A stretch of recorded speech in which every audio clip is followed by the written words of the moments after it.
ભગવાનની મહિમાને મિટાડનારો નહીં પણ ભગવાનની મહિમાને વધારનારો જો રાજા હોય એ દેશનું જરૂર કલ્યાણ કરે.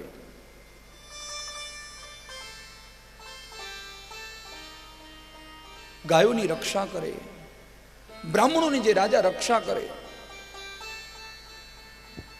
ભગવાનની અંદર પૂર્ણ શ્રદ્ધા રાખે, દેવો દેવાલયો મંદિરોને ટકાવવા માટે પોતાનો જીવ આપવા તૈયાર થઈ જાય, આને રાજા કહેવાય. આ મનુવંશના જેટલા જેટલા રાજાઓ થયા છે, આ બધા જ આવા શ્રેષ્ઠ રાજાઓ થયા છે જેને ધર્મ માટે પોતાના પ્રાણ દઈ દીધા છે. ગાયો, મંદિરો, બહેનો, દીકરીઓને, બ્રાહ્મણોને બચાવવા માટે પોતાનું જીવન સર્વસ્વ આપી દીધું છે. આવા આવા રાજાઓ થયા છે આ વંશમાં. ધ્રુવને 36,000 વર્ષ સુધી રાજગાદી આપી અને અંતે ભગવાન કહે હું તને એક ધ્રુવ પદ આપું છું, ઉત્તર દિશાની અંદર તારું એક અવિચલ સ્થાન આપું છું કે જીવનભર પેઢીઓ પેઢીઓ સુધી આ સૃષ્ટિમાં તારી આ ભક્તિને જોઈને કોઈને એમ થાય કે ભક્તિ તો કરવી તો આવી કરવી, આના વગર ભક્તિ નકામી. બાળક તો હોવું જોઈએ તો આવું બાળક હોવું જોઈએ, નહીતર પછી બાળક શું કામનું. માતાઓએ પોતાના ગર્ભમાં રહેલા એ જીવના સંસ્કારોને એવા બનાવવા કે મને ધ્રુવ જેવું બાળક બને, ધ્રુવ જેવું બાળક બને. યાદ રખો, પ્રભુ ने अवतार कार्य अभी भी बंद नहीं किया. भगवान ने આવવાનું બંધ નથી કરી નાખ્યું. ભગવાનને દીકરો બનવું ગમતું નથી એવું નથી. ભગવાનને તો આજે પણ આવવું છે, પણ મા બાપ નથી મળતા. પરિસ્થિતિ એ છે. પ્રભુને તો આવવું છે, યોગ્ય મા બાપે મળવા જોઈએ ને. આજ દરેક માને ઈચ્છા છે કે મારો દીકરો રામ જેવો હોવો જોઈએ, પણ એ માએ પોતાના જીવનને ક્યારેક કૌશલ્યા જેવો બનાવવાનો પ્રયાસ જ નથી કર્યો. આ દરેક સ્ત્રીને એમ છે કે મારો પતિ રામ જેવો હોવો જોઈએ, પણ એ સ્ત્રીએ પોતાના ચરિત્રને સીતા જેવું રાખવાનો ક્યારે પ્રયાસ જ નથી કર્યો. દરેક પતિને એમ હોય કે મારી પત્ની સીતા જેવી હોવી જોઈએ, ક્યારે આરીસામાં પોતાને જોયું છે કે હું રામ જેવો બન્યો, મારું ચરિત્ર રામ જેવું બન્યું કે મારી સીતા મને મળે. याद रखो, राम है वहां सीता अपने आप आ ही जाएगी. यदि सीता का चरित्र है, सीता जैसी शुद्धता और पवित्रता है तो राम आके बाजू में खड़ा हो ही जाएगा. यदि राम को चाहोगे तो कौशल्या बनना ही पड़ेगा. बिन कौशल्या राम मिलना असंभव है. यदि पुत्र के रूप में कृष्ण चाहोगे तो देवकी या यशोदा बनना ही पड़ेगा. बिन देवकी बने, बिन वसुदेव बने, बिन नंद यशोदा बने भगवान कहां से आए. संतों ने गाया है कि राम ने नोतरू देवा बनो कोई एक कौशल्या. राम ने नोतरू देवा बनो कोई एक कौशल्या.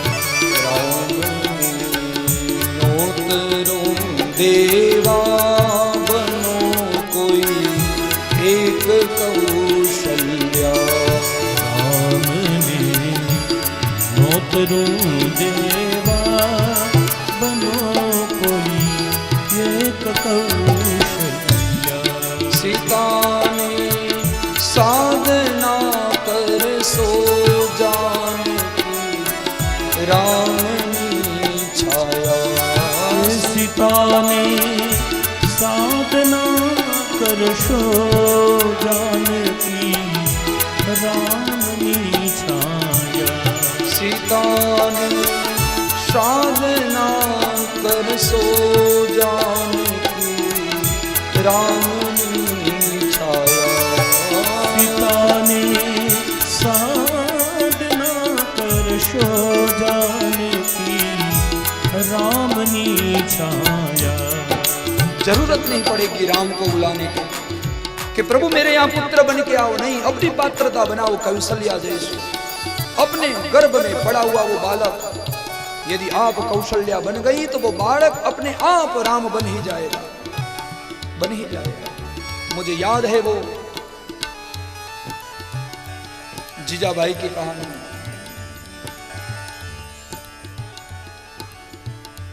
गर्भ में आया बालक, अंग्रेजों का इतना त्रास, इतना त्रास, माणसो खावा पीवाना सांसा થઈ પડ્યા અંગ્રેજોના ત્રાસના કારણે. કોણ છોડાવે આ ધરતીને? કોણ બચાવશે? એટલો બધો ભયંકર ત્રાસ વધી ગયો. બહેનો દીકરીઓને ઘરથી બહાર નીકળવું પડે ના, 100 વાર વિચાર કરવો પડે કે પાણી ભરવા જાશું તો આપણું શું થશે, પાછા આવશે કે નહીં. નાના નાના બાળકોને આમ કે પાઠશાળામાં મૂકવા હોય તો વિચાર કરે કે બાળકો ઘરે પાછા પહોંચશે કે નહીં. આટલો બધો ત્રાસ અંગ્રેજો. અને જીજાભાઈ ના આંગણે આવ્યો એક મહાત્મા. માતા ભિક્ષાન દેહી જનની ભિક્ષાન દેહી. કમાડ ઉગડ્યું. બહાર આવી પેલી સ્ત્રી.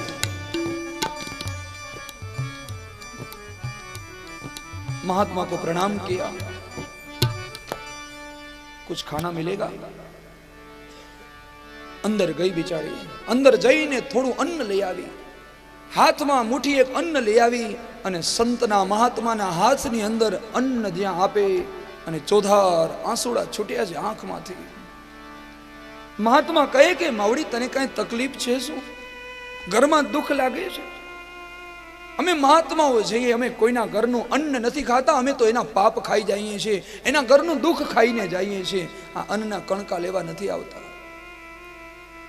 આ દેશની માઓ રડતી હોય, આ દેશની માવલડીઓ રડતી હોય, કેમ જોઈ શકીએ અમે? માતું કહે શું દુઃખ છે તને? અને એ સમયે એ ભારત દેશની નારી બોલી છે કે અંગ્રેજોના ત્રાસમાંથી ક્યારે છૂટશું? કોણ છોડાવશે આ દેશને? આ ઘરની નારીઓની ઇજ્જતો લૂંટાઈ રહી છે. વસ્ત્ર પૂરનારો ભગવાન ગયો ને આ વસ્ત્ર ખેંચનારા જન્મ્યા. શું કરશું હવે? કોણ બતાવશે? અને આ દેશની ચિંતા ભારતની નારીને થઈ.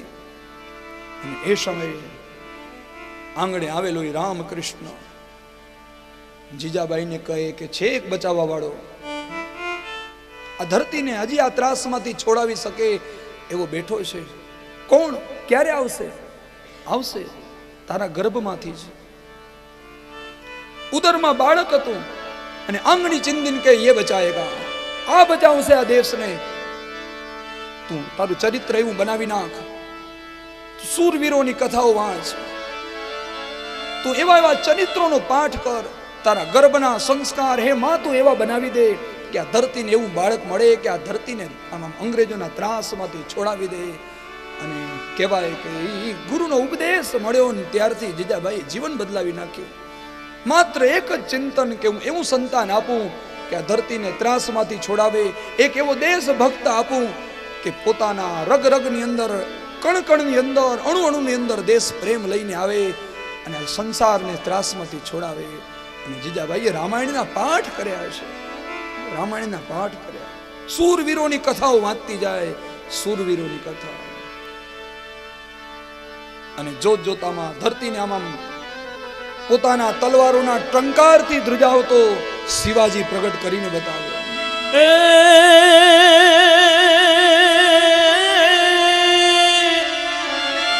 ધન્ય કુખજી જ્યાં બાયની જ્યાં શિવાજી જન્મ્યા હતા.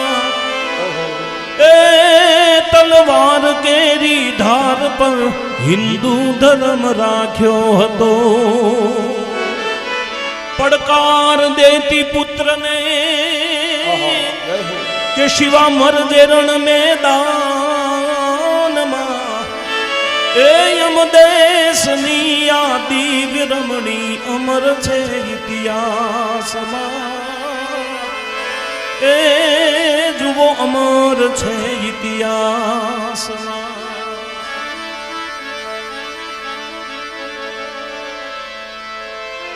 ધ્રુજાવી દીધી ધરતીને તલવારની ધારોમાં. અંગ્રેજોના ત્રાસમાંથી આ દેશને છોડાવ્યો. એક હિન્દુ ધર્મને ટકાવવા માટે જેણે જેણે બલિદાન આપી દીધું, પોતાના જીવનનું બલિદાન, સર્વસ્વ જેણે આપી દીધું આ ગર્ભના સંસ્કારના કારણે. ઘોડિયામાં ઝૂલતો શિવાજી અને રામકૃષ્ણની વાતો ગાય, શૂરવીરોની મહિમા ગાય. આ દીકરામાં આવું જોમ હું પેદા કરું. અને માતા જીજાભાઈ શિવાજીને આમ જાણે ઉદ્દેશીને કહેતી હોય કે દીકરા તારો જન્મ માત્ર ને માત્ર આ ધરતીને ત્રાસમાંથી છોડાવવા માટે થયો છે, અને તું ભૂલી ન જતો દીકરા. પેટમાં પોઢીને સાંભળેલી બાળે રામ લક્ષ્મણની વાત રે, શિવે રામ લક્ષ્મણની વાત. માતાજીને મુખ જે દીઠી, ઉડી એની ઊંઘ તે દીઠી. માતાજીને મુખ જે દીઠી, ઉડી એની ઊંઘ તે દીઠી. બાલુડાને માત હિચોલે, ધન ધન ડુંગરા ડોલે. બાલુડાને માત હિચોલે, ધન ધન ડુંગરા ડોલે. એ જી આભમાં ઉગે, આભમાં ઉગેલ ચાંદલો ને જીજાબાઈને આવ્યા બાળ રે, જીજાબાઈને આવ્યા બાળ. બાલુડાને માથે ડોલે, ધન ધન ડુંગરા ડોલે. બાલુડાને માથે ડોલે, ધન ધન ડુંગરા ડોલે.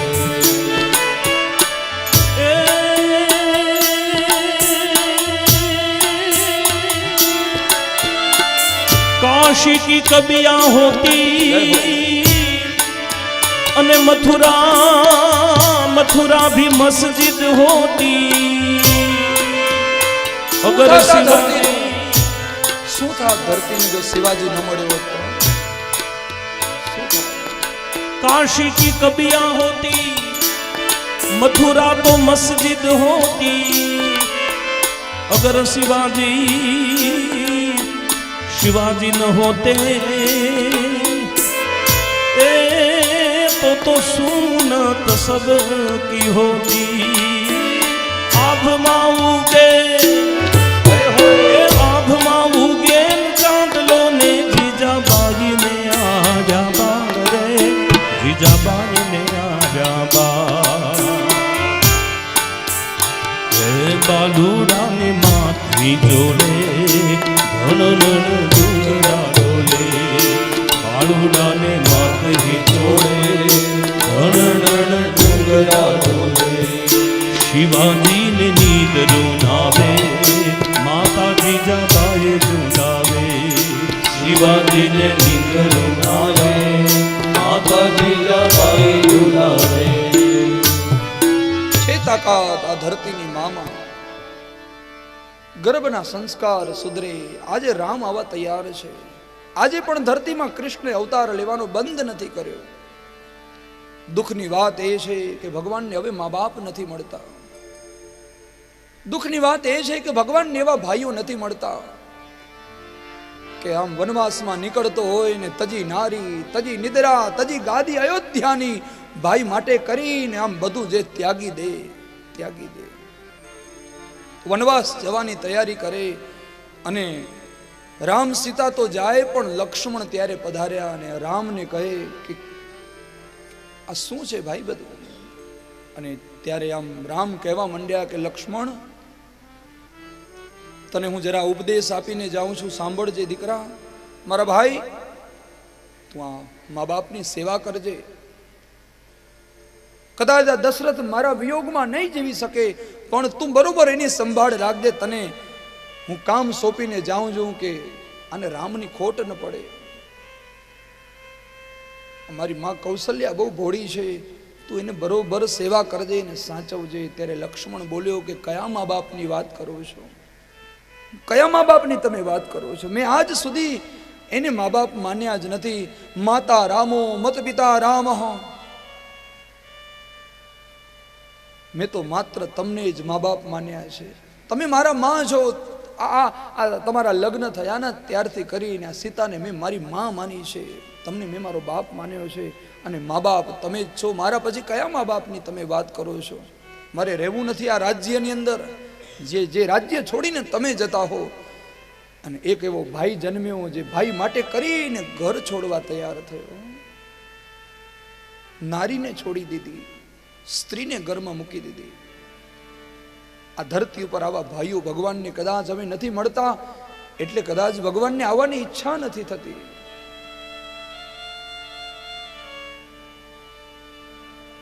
આ ધરતી ઉપર ભગવાનને એવા સેવકો નથી મળતા કે જે હનુમાનની જેમ આમ કોઈ જાતની અપેક્ષા વગર ભગવાનની ભક્તિ કરતો હોય. હજુરી દાસ હનુમંતા જન્મવા અંજની જાશે, જન્મવા અંજની જોશે.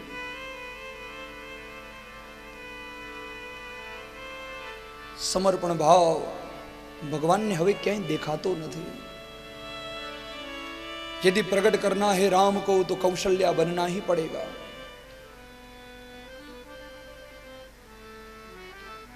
सुरुचि ने दिए हुए वो कठोर वचन आज आशीर्वाद रूप बन गए.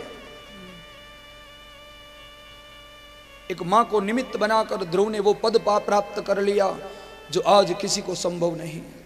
सप्तर्षि जिसके प्रदक्षिणा निरंतर कर रहे हैं, ऐसा ध्रुव पद. गृहस्थ जीवन में शास्त्र में बताया है कि यदि पति पत्नी जब भी विवाह करे, लग्न थाय, એ લગ્ન થઈ જાય એટલે તરત જ પતિ ને પત્ની સંકલ્પ કરે કે ધર્મ અર્થ કામ અને મોક્ષના 4 ફેરામાં આ બંને જણા ફર્યા છે. સમાજની અગ્નિની સાક્ષીએ તો એ 4 ધર્મોને બરોબર પાળશું, ધર્મપૂર્વક જીવન જીવશું. પૈસાની જરૂર પડશે પણ સંપત્તિ માત્ર ને માત્ર નીતિપૂર્વક ઘરની અંદર લાવશું.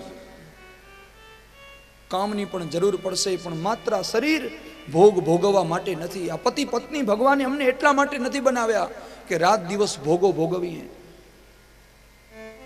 આ પતિ પત્ની ભગવાને એટલા માટે બનાવ્યા કે આ બે શરીર સાથે મળીને એક ધ્રુવ જેવું બાળક ઉત્પન્ન કરે. આ પતિ પત્ની ભગવાન એટલા માટે બનાવ્યા કે જે ધ્રુવે ભક્તિ કરી આવો આવો સંતાન અમારા કુળમાં આવે ને અમારા કુળને પણ દીપાવી દે, એટલા માટે. અને જેના ઘરે આવા બાળકો મળે છે એની મોક્ષ ગતિ નિશ્ચિત થઈ જાય છે. જેને કુળમાં ધ્રુવ જેવા બાળકો મળ્યા પછી તો એનો મોક્ષ કેટલો સંભવ અને નિશ્ચિત બની જાય. અને એટલે તો ભૂદેવો લગ્ન થાય, 4 ફેરા થઈ જાય પછી ઉત્તર દિશામાં દર્શન કરવાનું કહે કે ધ્રુવ તારાને દર્શન કરો 2 જણા. હાથમાં શ્રીફળ રાખી અને નવું દાંપત્ય જીવન શરૂ કરનારે જોડલું એ વર અને કન્યા ઉત્તર દિશામાં ધ્રુવને વંદન કરે છે. ધ્રુવાશ્રી ધ્રુવોયમ યજમાનોસ્મિન્નાયતનયે પ્રજા પશુવિર્ભૂયાત ઘૃતેન દ્યાવા પૃથિવી પૂર્જેથામિન્દ્રસ્ય છદિરસી વિશ્વજનસ્ય છાયા. હે પુત્ર, અમારી એવી ઈચ્છા છે આજ પતિ પત્નીના દૈહિક સંબંધથી અમે જોડાવા જઈ રહ્યા છીએ, પણ તમે કૃપા કરીને અમારા ઘરે આવજો, તમે અમારો પુત્ર બનજો. એવું બાળક અમને જોઈએ છીએ જે અમારા વંશને ડૂબાડે નહીં, અમારા વંશને તારે. એવું સંતાન અમને જોઈએ છીએ જે માત્ર ભગવાનની ભક્તિ કરી કરી અને ભગવાનને પ્રાપ્ત કરવા માટે તત્પર હોય.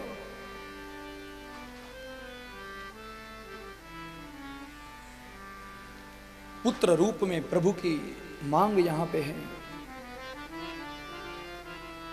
आ ध्रुवना वंशनी अंदर આગળ જતા જતા અંગ નામનો એક રાજા થયો.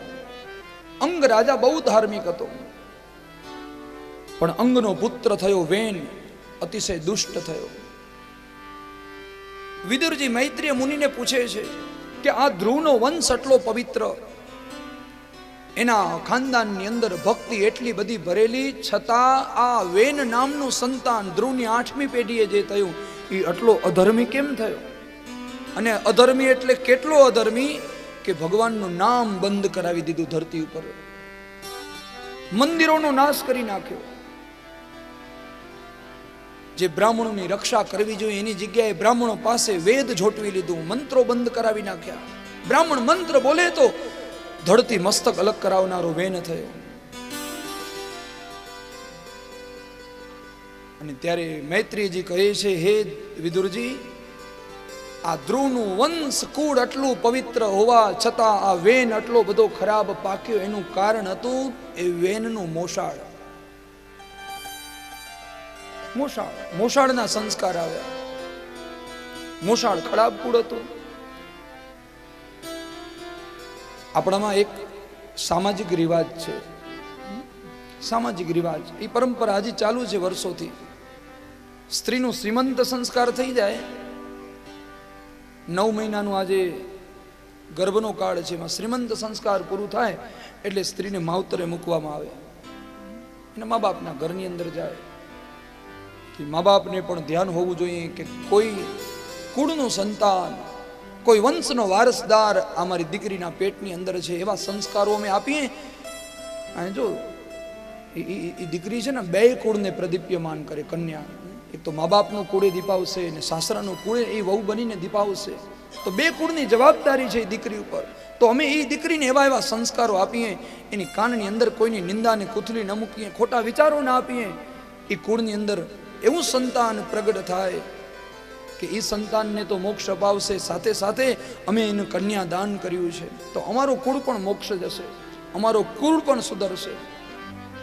તો સીમંત સંસ્કાર પછી દીકરીને જે માવતરે મૂકવામાં આવે, સાસરિયું કદાચ સારું હોય, સારા સંસ્કાર હોય, પણ 3 મહિના ત્યાં પછી બગડે તો, અને મહત્વના તો એ છેલ્લા 3 મહિના જ છે, 7મો 8મો ને 9મો. ત્યારે જ બાળકને મન, બુદ્ધિ, ચિત્ત અને અહંકાર નામના 4 તત્વોનું પ્રસ્થાપન થતું હોય. આ 25 તત્વોનું શરીર છે ને, જ્ઞાનેન્દ્રિયો, કર્મેન્દ્રિયો, શરીર, આ બધું જ તૈયાર થઈ જાય. પણ શ્રીમંત સંસ્કાર થઈ જાય, 7મા મહિનાનો પ્રારંભ થઈ જાય એટલે મન, બુદ્ધિ, ચિત્ત અને અહંકાર, ભગવત પ્રાપ્તિની ચેષ્ટાઓ ત્યાંથી ઊભી થાય છે. એકવાર મન એવું બની જાય કે બસ ભગવાન સિવાય ગમે નહીં, તો એ મન સંસ્કાર યુક્ત મન બનીને આવે. તો પ્રયાસ કરવો મા બાપે કે દીકરી જ્યારે આવા પ્રસંગમાં ઘરે આવે તો આપણા ઘરનો વર્તન વ્યવહાર બહુ સુધારવો. 3 મહિના સાચવવાના છે, પણ એવું વર્તન વ્યવહાર બનાવીએ કે એ કુળને અમે એવું સંતાન ન દઈ દઈએ કે જેના કારણે કુળનું આમાં માથું નીચું કરવું પડે, એ કુળને સાંભળવું પડે, એવું ન કરીએ. એટલે જો છોકરાઓ બહુ સારા થાય ઠીક છે, નહીં તો છોકરાઓ બગડે એટલે એમ કે મામા ઉપર ગયો છે, નાના ઉપર ગયો છે, નાની ઉપર ગયો છે, એમ બોલાય. મામા ઉપર ગયો છે એમ કે મોસાળમાં જાય ને, એટલે આવા કલંક ન લાગે જોવું. મામાઓને વિનંતી કે મામા એવા બનવું, કંસ મામા ન થઈ જવું, કુળને સુધારવું. દીકરો તો એવો દઈએ કે જે ભગવાનની ભક્તિ કરે, દીકરી દઈએ તો એવી દઈએ કે એ દીકરી પોતાના મા બાપનું સંભાળ રાખે. માં જગદંબા જેવી, સતી જેવી દીકરી આપીએ. પણ આ વેન મોસાળના સંસ્કારના કારણે બગડ્યો, ધર્મ બંધ કરાવ્યો. બ્રાહ્મણોનું કર્તવ્ય છે કે જ્યારે જ્યારે સમાજ ઉપર, રાષ્ટ્ર ઉપર ધર્મ બંધ થવાની તૈયારી થાય ત્યારે બ્રાહ્મણોએ જાગૃત થવું જોઈએ. દેશને એવો રાજા મળે કે જે રાજા ધર્મ બંધ કરાવે તો બ્રાહ્મણો એને શિક્ષા કરવી જોઈએ. આ બ્રાહ્મણોનું કર્તવ્ય છે. બ્રાહ્મણો બધા એક થયા, મારણ મંત્રનો પ્રયોગ કરી વેનને મારી નાખ્યો. મારી હવે શું બન્યું તો કે વેન મર્યો એટલે પ્રજા રાજા વગરની થઈ. પ્રજા રાજા વગરની થઈ ગઈ. રાજા હતો, ભલે દુષ્ટ હતો, પણ યુદ્ધ કરી શકતો, કોઈ આવે તેની સાથે લડી શકતો, પણ રાજા જ નથી, હવે તો કોણ રક્ષા કરે? એટલે અન્ય બીજા રાજાઓનો અને અસુર વૃત્તિનો ત્રાસ વધ્યો. બ્રાહ્મણો પાછા મૂંઝાણા કે આ મારી નાખવાથી આપણે ભલું કરવું હતું, પણ આ તો પ્રજા રાજા વગરની થઈ, શું કરશું? ત્યાં તો વેનની માતા સુનિતા આવી, કહે કે તમે જે વેનને મારી નાખ્યો તો મારણ વિદ્યાનો પ્રયોગ કરીને એની બોડી, એનું સબ મેં સાચવી રાખ્યું છે કોઠીમાં. તમે કાંક બીજા મંત્ર શક્તિનો ઉપયોગ કરીને એને જાગૃત કરો ને એને પાછો જગાડો ને જીવતો થાય. તો બ્રાહ્મણો પાસે આવી શક્તિઓ હતી, વિદ્યા હતી, મારી શકે ને જીવાડીએ શકે, પાછું મારી શકે એવી શક્તિ અને પાછું સજીવન કરી શકે એવી તાકાત પણ બ્રાહ્મણો ધરાવતા ધરતીના. બ્રાહ્મણોએ શું કર્યું તો કે વેનના શરીરનું મંથન કર્યું. વેનના શરીરનું મંથન થતા થતા વેનના શરીરમાંથી સાક્ષાત ભગવાન પ્રગટ થયા છે. ધ્રુવના વંશનો હતો ને, ભગવત નામનું બીજ તો અંદર જ હતું. મોસાળના સંસ્કારના કારણે બુદ્ધિ ખાલી બગડી હતી, પણ મંથન થયું, ચિંતન થયું, આમ વલોવામાં આવ્યું. જેવું ધ્રુવનું આ વેનનું શરીર મંથાણું અને અંદરથી એક જોડલું પ્રગટ થયું, ભગવાનના અવતાર પૈકીનું એક અવતાર. બોલીએ પૃથુ સ્વરૂપ ભગવાન કી જય, ભગવતી અર્ચી મહારાણી કી જય. પૃથુ ભગવાન અને અર્ચી મહારાણી પ્રગટ થયા. પ્રજાને દુઃખી જોઈ અને પૃથુ મહારાજે સુંદર મજાના રાષ્ટ્રની તૈયારી કરી. એવો મહાન રાજા થયો. પૃથ્વીને સુંદર બનાવી, સમતોલિત બનાવી.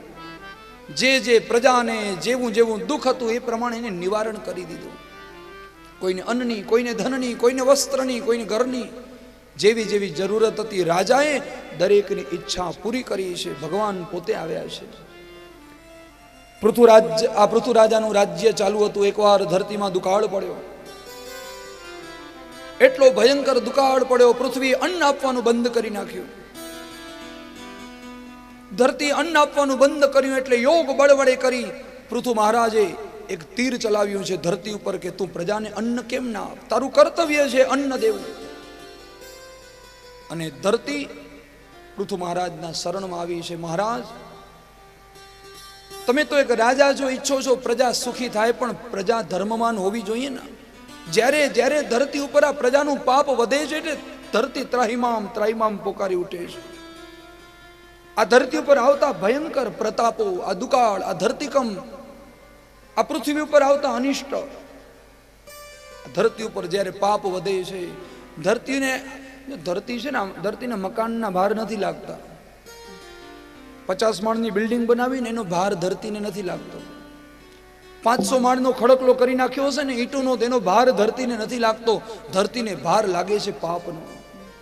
પાપ જ્યારે ધરતી ઉપર વધે છે ત્યારે એમાં વસુંધરા સહન નથી કરી શકતી. એમાં વસુધાને પીડા થાય છે કે જે ધરતીમાં મારા સ્વામીનું નામ કીર્તન થવું જોઈએ, જે ધરતીમાં મારા સ્વામીનું અર્ચન પૂજન થવું જોઈએ, ત્યાં જ પાપ થાય તો એ પત્ની, ભગવાનની પત્ની છે વસુધા, કેમ સહન કરે? ધરતી કે રાજા જરા જુઓ તો ખરા, પૃથ્વી ઉપર આ દુકાળ શું કામ આવે છે, ધરતીકંપ શું કામ થાય છે? આ પ્રજા બહુ ખરાબ છે, ધર્મવાન નથી. પૃથુ રાજાએ પ્રજાને ધર્મવાન થવાની આજ્ઞા કરી અને પૃથ્વીએ કામધેનુનું રૂપ લીધું. કામધેનુનું રૂપ લીધું. કામધેનુનું રૂપ લઈ જેને જેને જેવું જોઈએ એવું સુંદર મજાનું દ્રવ્ય આપ્યું છે. કોઈને અન્ન જોતું હતું તો કામધેનુમાંથી અન્ન દોયું, કોઈને ધન, કોઈને સમૃદ્ધિ, જે જે વસ્તુઓની માંગણી હતી, દ્રવ્ય પદાર્થ, આ બધું જ કામધેનુ રૂપે ધરતી આપ્યું. દૈત્યોએ આવીને મદિરાનું દોહન કર્યું છે. જો ધરતી છે ને એ સારી વસ્તુ આપે ને ખરાબ વસ્તુ આપે. શું ખાવું, શું ન ખાવું, શું લેવું, શું ન લેવું એ આપણા ઉપર છે. આ તો ધરતી છે, બધીની ઈચ્છા પૂરી કરવાની માં છે ને. બાળકની જેવી જેવી ઈચ્છા હોય, ઈચ્છા પૂરી કરવા તત્પર હોય, પણ શું ખાવું શું ન ખાવું આપણા હાથમાં છે.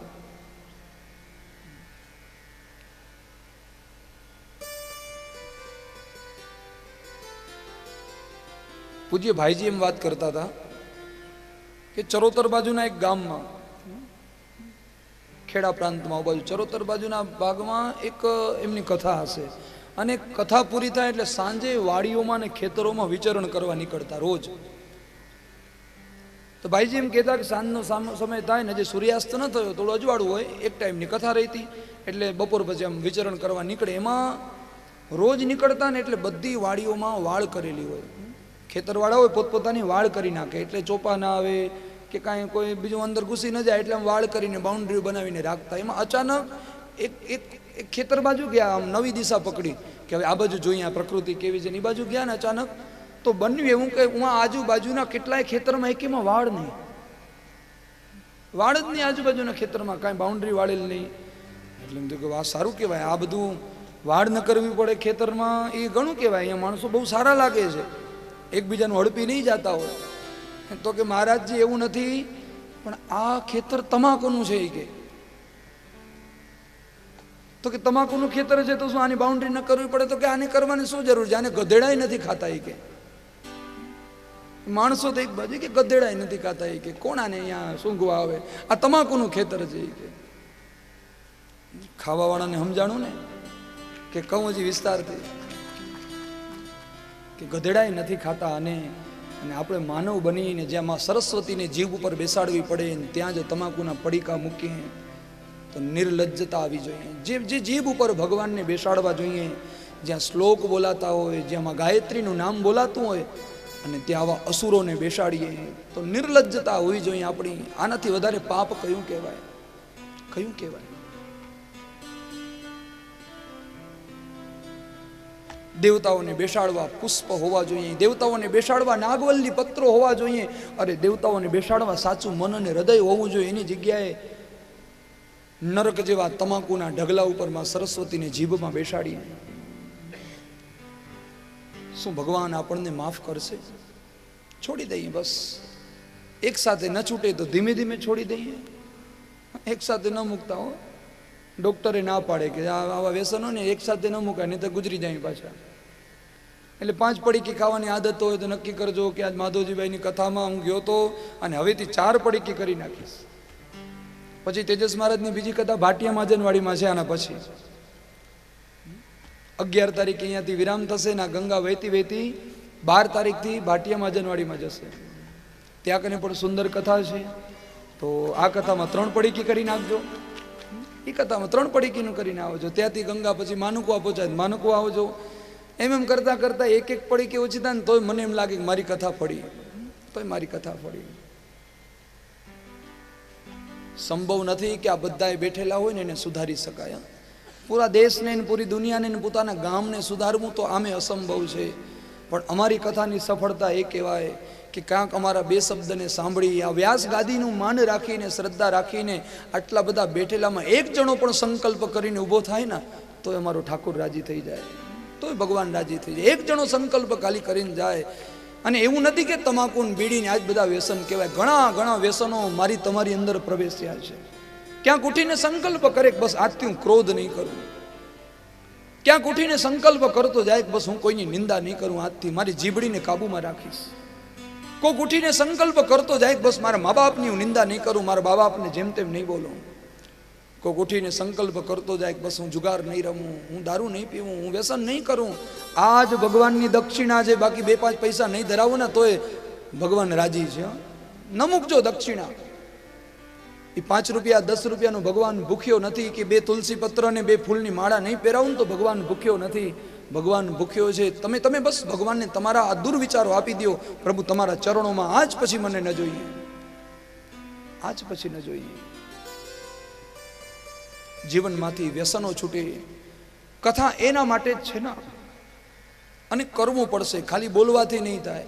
અને પ્રયોગમાં લેવું પડશે, પ્રેક્ટિકલી લેવું પડશે. ખાલી અહીંયાથી બોલવાથી કાંઈ ન થાય. અને જીવનની અનુભવેલી વાત જ વ્યાસ ગાદી ઉપરથી કહેવાતી હોય. અને મને ગૌરવ છે અમારા કુળ ઉપર, કુટુંબ ઉપર, ખાનદાન ઉપર. જે કાકુ મહારાજના નામથી અમારો પરિવાર ઓળખાય છે. અમારા વંશ વારસામાં અમને યાદ છે ત્યાં સુધી ગઈ 4 પેઢીમાં કોઈએ તમાકુ મોઢામાં નથી નાખ્યું. અમારી જીભમાં તમાકુ નથી ગયું. એટલે વ્યાસ ગાદી ઉપરથી કહી શકીએ કે નહીં, છોડી દો. અમે ખાતા આવીને પછી તમને ઉપદેશ આપીએ તો એનો કોઈ મતલબ નથી. તો ઉપદેશ આપવાનો અધિકાર નથી અમને.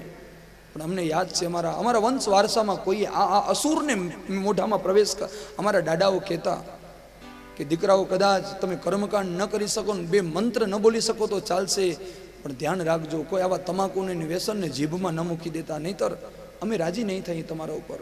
અને આજ અમારા વડવાળો એ અંતરિક્ષમાં બેઠા બેઠા કદાચ અમને જોઈ રહ્યા હશે અને એના આશીર્વાદની છોડ છૂટતી હશે કે તમે બહુ સારું કામ કર્યું. બસ એ આશીર્વાદ એમના. એટલે તો આ વ્યાસ ગાદી ઉપરથી બેઠા, નહીતર અમારી પાસે હતું શું? કઈ વિદ્યાઓને ભણવા માટે ગયા, કયા મોટા જ્ઞાનને કે શાસ્ત્રને સમજ્યા?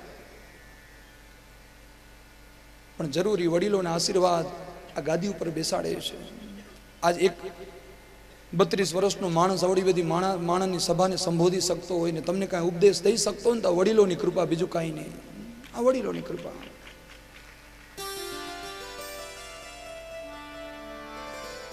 ઈશ્વર સર્વસ્વ જોઈ રહ્યો છે.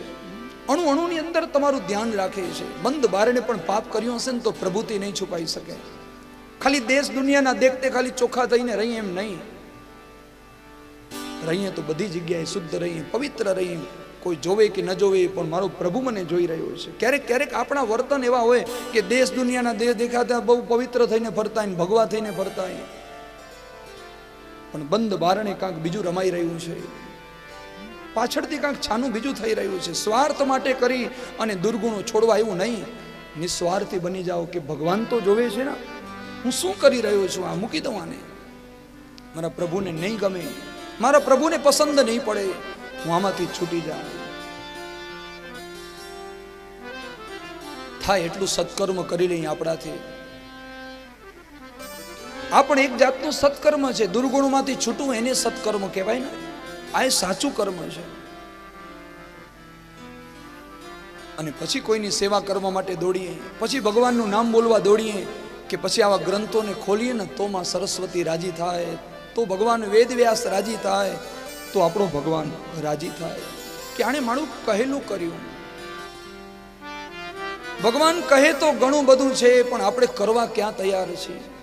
કહે તો ભગવાન ઘણું છે. સ્વામી વિવેકાનંદની છબી મોટી ઘરમાં લગાવી દેવાથી કઈ વિવેકાનંદ કૃપા નથી કરતા, પણ વિવેકાનંદે કહેલું એક વાત પણ જીવનમાં ઉતરી જાય તો એ વિવેકાનંદ રાજી થાય.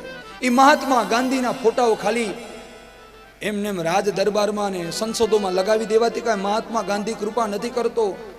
એ ફોટો એટલા માટે લગાવ્યો છે કે મહાત્મા ગાંધીના ફોટાને જોઈને કોઈને વિચાર આવે કે આણે જેવું જીવન જીવ્યું ને આણે જેવું રાજનીતિ કરી એ પ્રમાણે મારે કરવી જોઈએ.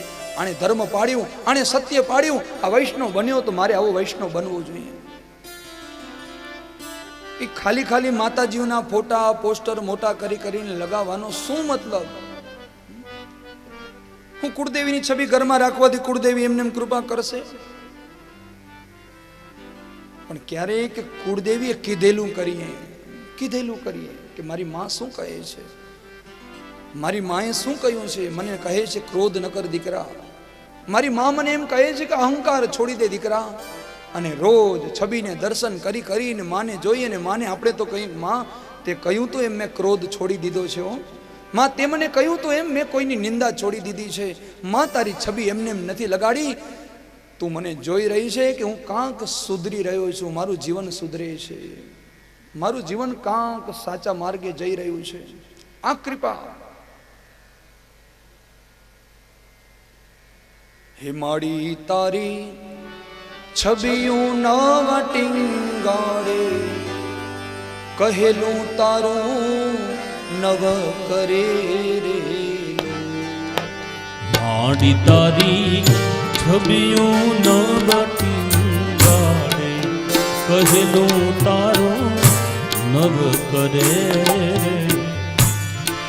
હે માડી તારી છબિયું નવ ટીંગાડે, કહેલું તારું નવ કરે રે. હે માડી તારી છબિયું નવ ટીંગાડે, કહેલું તારું નવ કરે. જય હો. प्रेम से मां ब्रह्माणी को याद करें, हे भगवती कहीं तुम्हें दिया हुआ उपदेश हम भूले तो नहीं. हे मां जगदम्बा तू मां बन के बैठी है, मैं पुत्र बना के नहीं. ऐसे मुझे संस्कार दीजिए मां, ऐसा ज्ञान दीजिए, ऐसा आशीर्वाद दीजिए कि आपके कहे हुए वचनों को सुनकर मैं उससे अपना जीवन सुधार सकूं. कृपा करें.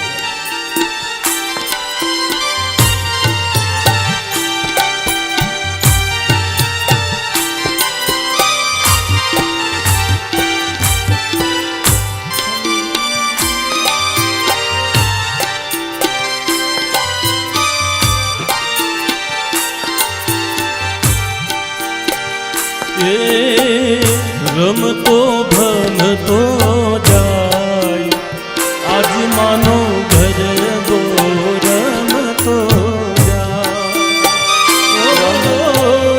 રમતો ભણતો જાય, આજ માનો ગરબો રમતો જાય.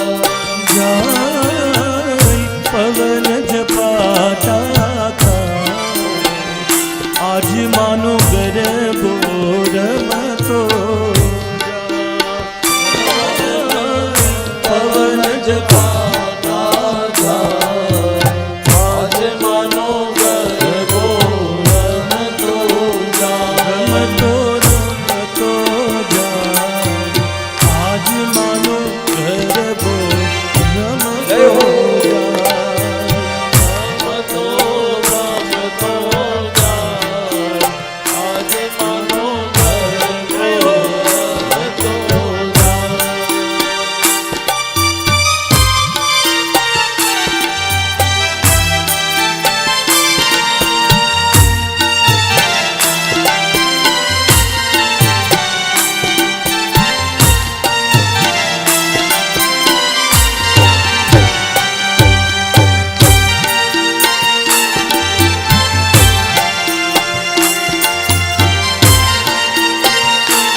હીરે ગરબામાં કાંઈ નવલખ તારા.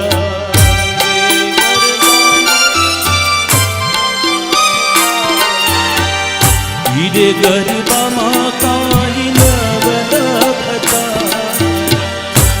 હે ગરબામાં મારી નવલખ તારા. સિર પર માને સોહાય જય હો. આજ માનો ગરબો રમતો જાય. સિર પર માને આજ માનો ગરબો રમતો જાય. એ ઝૂલે ઝૂલે છે ગબ્બરની માય. મા અંબા ઝૂલે છે. ઝૂલે ઝૂલે છે ગબ્બરની હા ઝૂલે ઝૂલે છે. ઓ ઝૂલે ઝૂલે છે ગબ્બરની માય. અંબા ઝૂલે છે. ઝૂલે ઝૂલે છે ગબ્બરની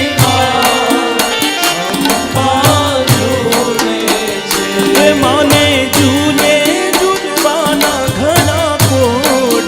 મા અંબા ઝૂલે છે.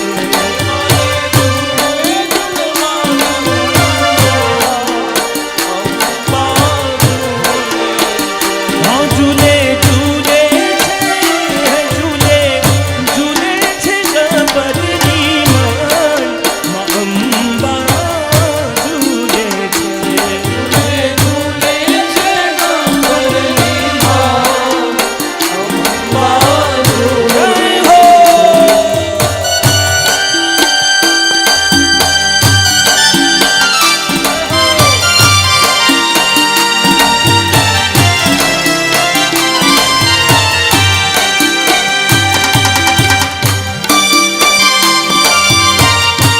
જય હો.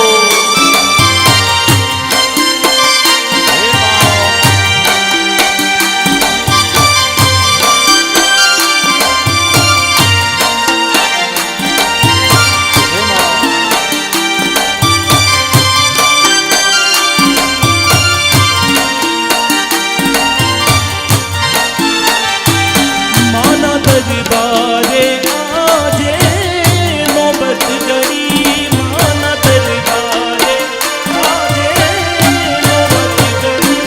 ઘર શરણાઈના સૂરો સાથે ભરે.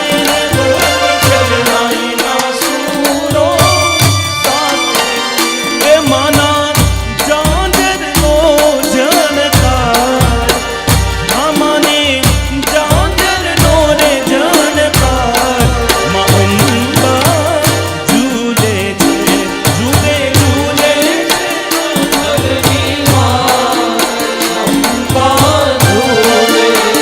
હા ઝૂલે ઝૂલે છે ગબ્બરની માય. અંબા ઝૂલે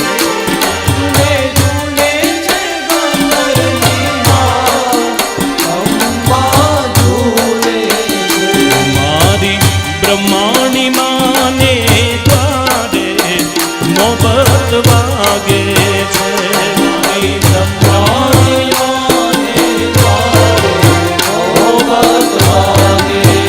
હે મારી બ્રહ્માણી માને દ્વારે નોબત વાગે છે.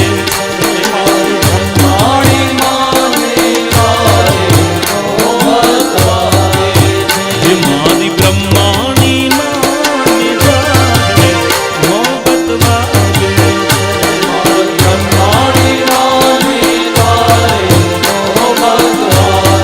છે. હે વાગે છે નોબત વાગે છે.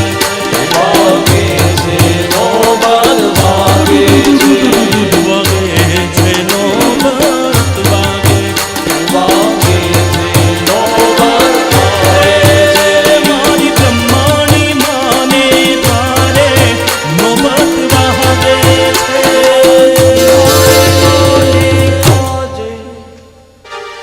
બ્રહ્માણી માને દ્વારે નોબત વાગે છે. મારી બ્રહ્માણી માને દ્વારે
શ્રી બ્રહ્માણી માં માત કી જય.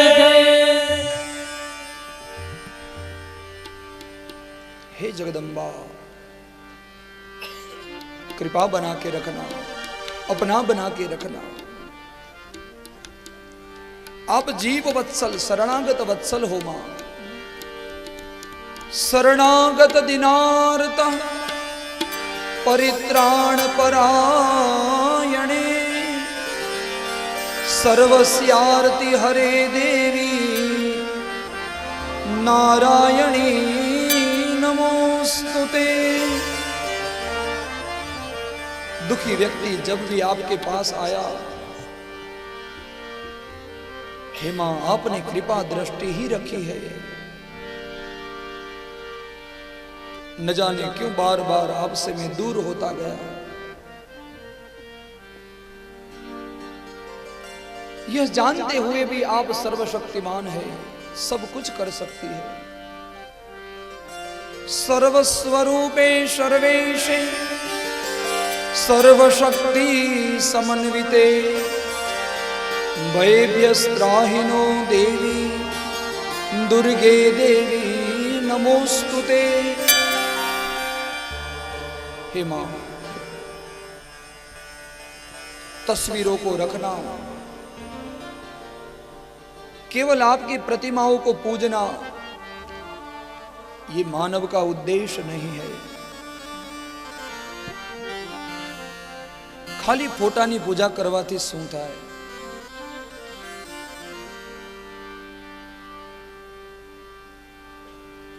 ક્યારેક કે ફોટામાં રહેલો ભગવાન સાંભળે સમજે એવું વર્તન તો હોવું જોઈએ।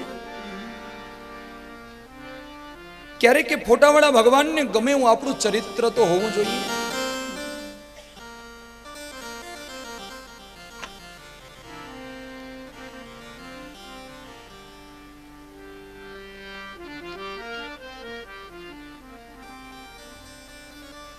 पृथु राजा ने बहुत अच्छा राज्य दिया देश को।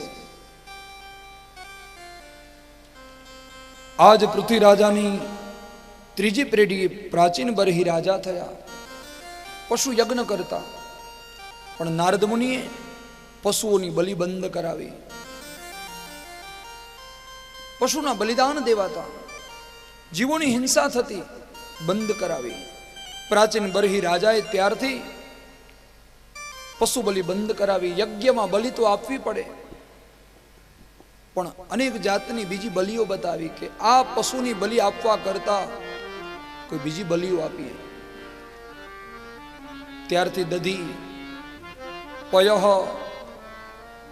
मुग्धा, उड़द इत्यादि अलग अलग बलिदानों शुरू थया। ब्राह्मणों यज्ञ करावे, यज्ञनी पूर्णाहुति थाय एना पहेला बलिदान आपवुं ज पड़े देवताओने, कंपलसरी। दिक्पालनुं बलिदान आवे, स्थापित देवोनुं बलिदान आवे, क्षेत्रपालनुं बलिदान आवे। बलिदाननो उल्लेख तो शास्त्रमां छे ने पशु बलि ज देवाती, पशु बलि ज देवाती। पण ए समयमां पशु बलि जे देवाती એટલા માટે દેવાતી કે એ બ્રાહ્મણો પાસે એ બલિદાન દીધા પછી પાછા પશુઓને સજીવન કરવાની શક્તિ હતી, શક્તિ હતી। આપણામાં છે હવે માર્યા પછી જીવાડવાની તાકાત? બકરાનું માથું કાપીને આપી દે, પણ એ જ બકરાને પાછો હસતો રમતો કરીને મૂકી શકે એવી તાકાત હતી। અરે નરબલી પણ દેતા, પણ એને જીવાડીને પાછા મૂકી શકતા।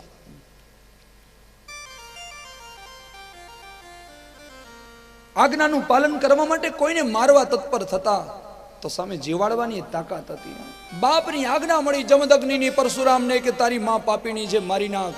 અને એ જ સમય ખડગ ચાલ્યું ને માને મારી નાખી। કયો દીકરો હોય માને મારવા તૈયાર થાય? પિતાની આજ્ઞા થઈને ખડગ છૂટ્યું, પરશુ એવું છૂટ્યું કે માનું મસ્તક કાપી નાખ્યું। પણ પિતાને ખબર હતી કે મારો દીકરો એટલો શક્તિમાન છે ને કે માને પાછો જીવતોય કરી દેશે। નહીતર કયો બાપ એવો હોય કે એમ કે તારી માને મારી નાખ? શબ્દ છૂટ્યા તો શબ્દ પાછળ પણ કાંઈ હતું કે નહીં, એ મારશે તો દીકરો જીવાડી દેશે ને એ જ પરશુરામે પાછી માને જીવતીએ કરી દીધી। अब वो तेज नहीं रहा, जो जीवित कर सके, वो संजीवनी न रही जो आदमी को सजीवन कर सके। प्राचीन बरही राजा ने समझाव्યું કે ભાઈ આ પશુ બલિ છોડી દે, આ મારી મારીને તું અત્યારે તો કદાચ જીવાડી દઈશ, પણ આગળ જતા કલિયુગ એવો આવશે કે માણસો પાસે આ શક્તિ નહીં હોય તો પશુની હિંસા ભગવાનને નહીં ગમે, તું મૂકી દે। એની જગ્યાએ બીજી ઘણી શાસ્ત્ર સંમત વાતો, શાસ્ત્ર સંમત ચીજો બતાવી।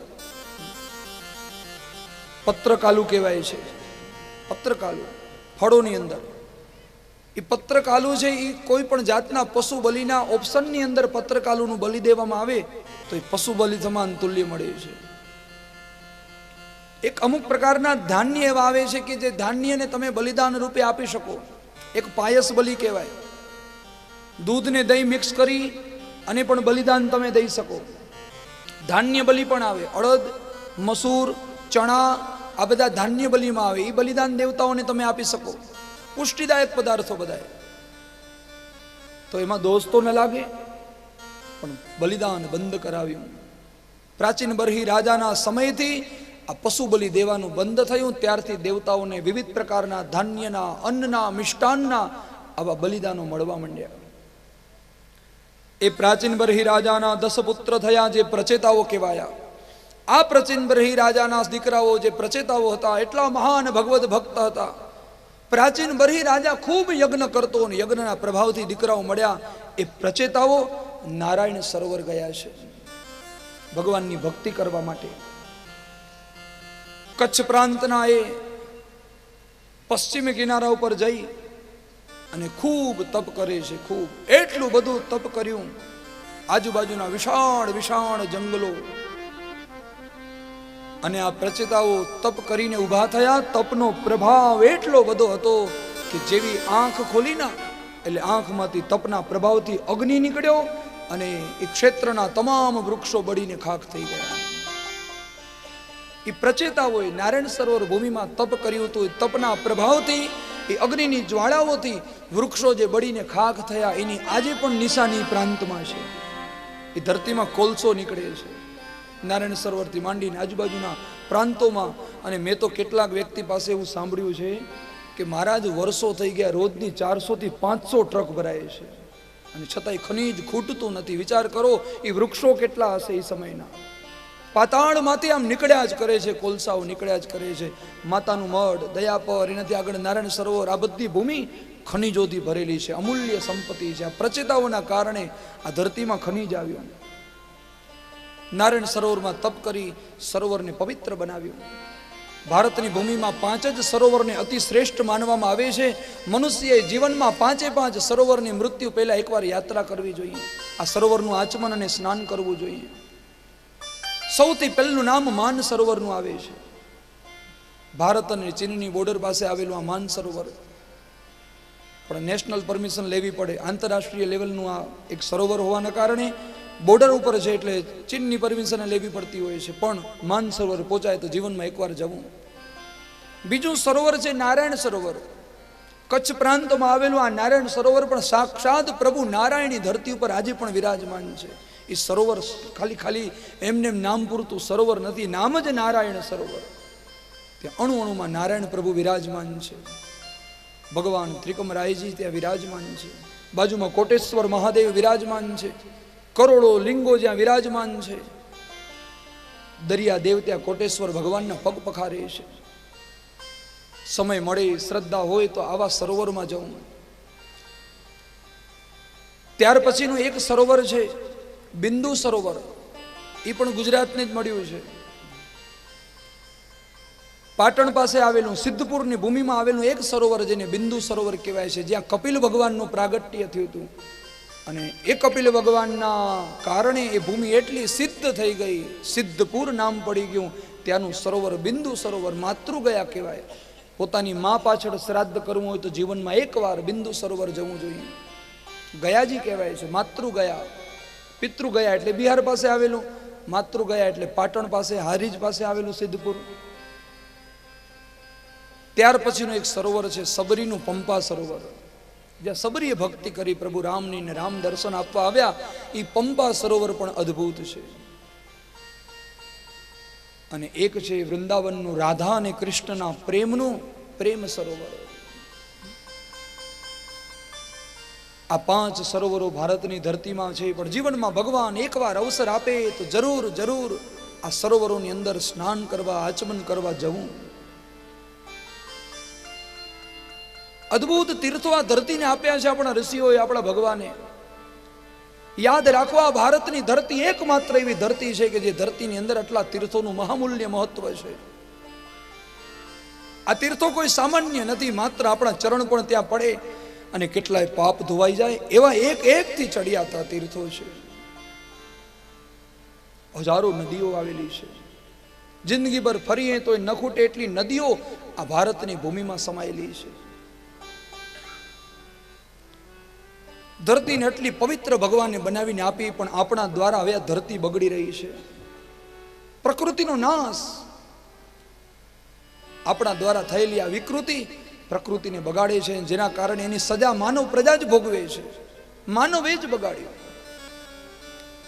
દુર્ગતિની સર્જનતા આપણે જ કરીએ છીએ અને પછી પાછા દુર્ગતિ ભોગવીને રોઈએ પણ છીએ.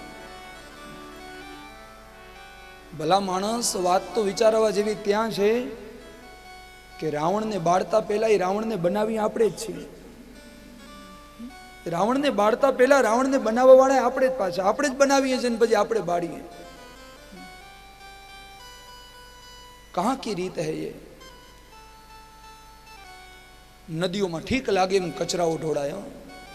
બદ્રીનાથ થી ઋષિકેશ ને હરિદ્વાર સુધી આવીને ત્યાં સુધી ગંગા એમ લાગે ગંગા છે, અને પછી રીતસરનું ગટરનું પાણી થઈ જાય છે. રીતસરનું ગટરનું પાણી ક્યાં પહોંચાડી દીધી આપણી નદીઓને? ઇલાહાબાદ અને બનારસ સુધી પહોંચો ને ત્યાં તો ગંગાની હાલત તમે જોવો તો એમ થાય માણસોને આચમન કરવાનું મન ન થાય કે આ પાણી કેમ પીશું, આમાં કેમ સ્નાન કરશું.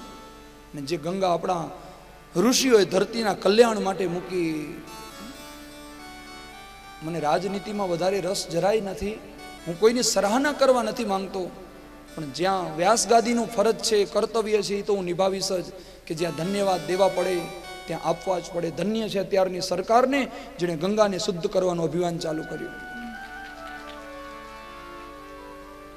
અમારા અનેક વક્તાઓ જે સાચી વાણી કહેવામાં માને છે, જે સત્ય કહેવામાં માને છે, એ તો જરૂર વ્યાસગાદી ઉપરથી સરાહના કરશે કે નહીં, જે થવું જોઈએ તો થવું જ જોઈએ. મંદિરોની રક્ષા થવી જોઈએ તો થવી જ જોઈએ. ગાયોને બચાવવી જોઈએ તો બચાવવી જ જોઈએ. એના માટે કદાચ પ્રાણનો ભોગ આપવો પડે તો એ સરકાર તૈયાર રહે. ગંગાને બચાવવાનું અભિયાન, નદીઓને જોડવાનું અભિયાન. યાદ રાખો, આ નદીઓ ભગવાનની નાડી છે.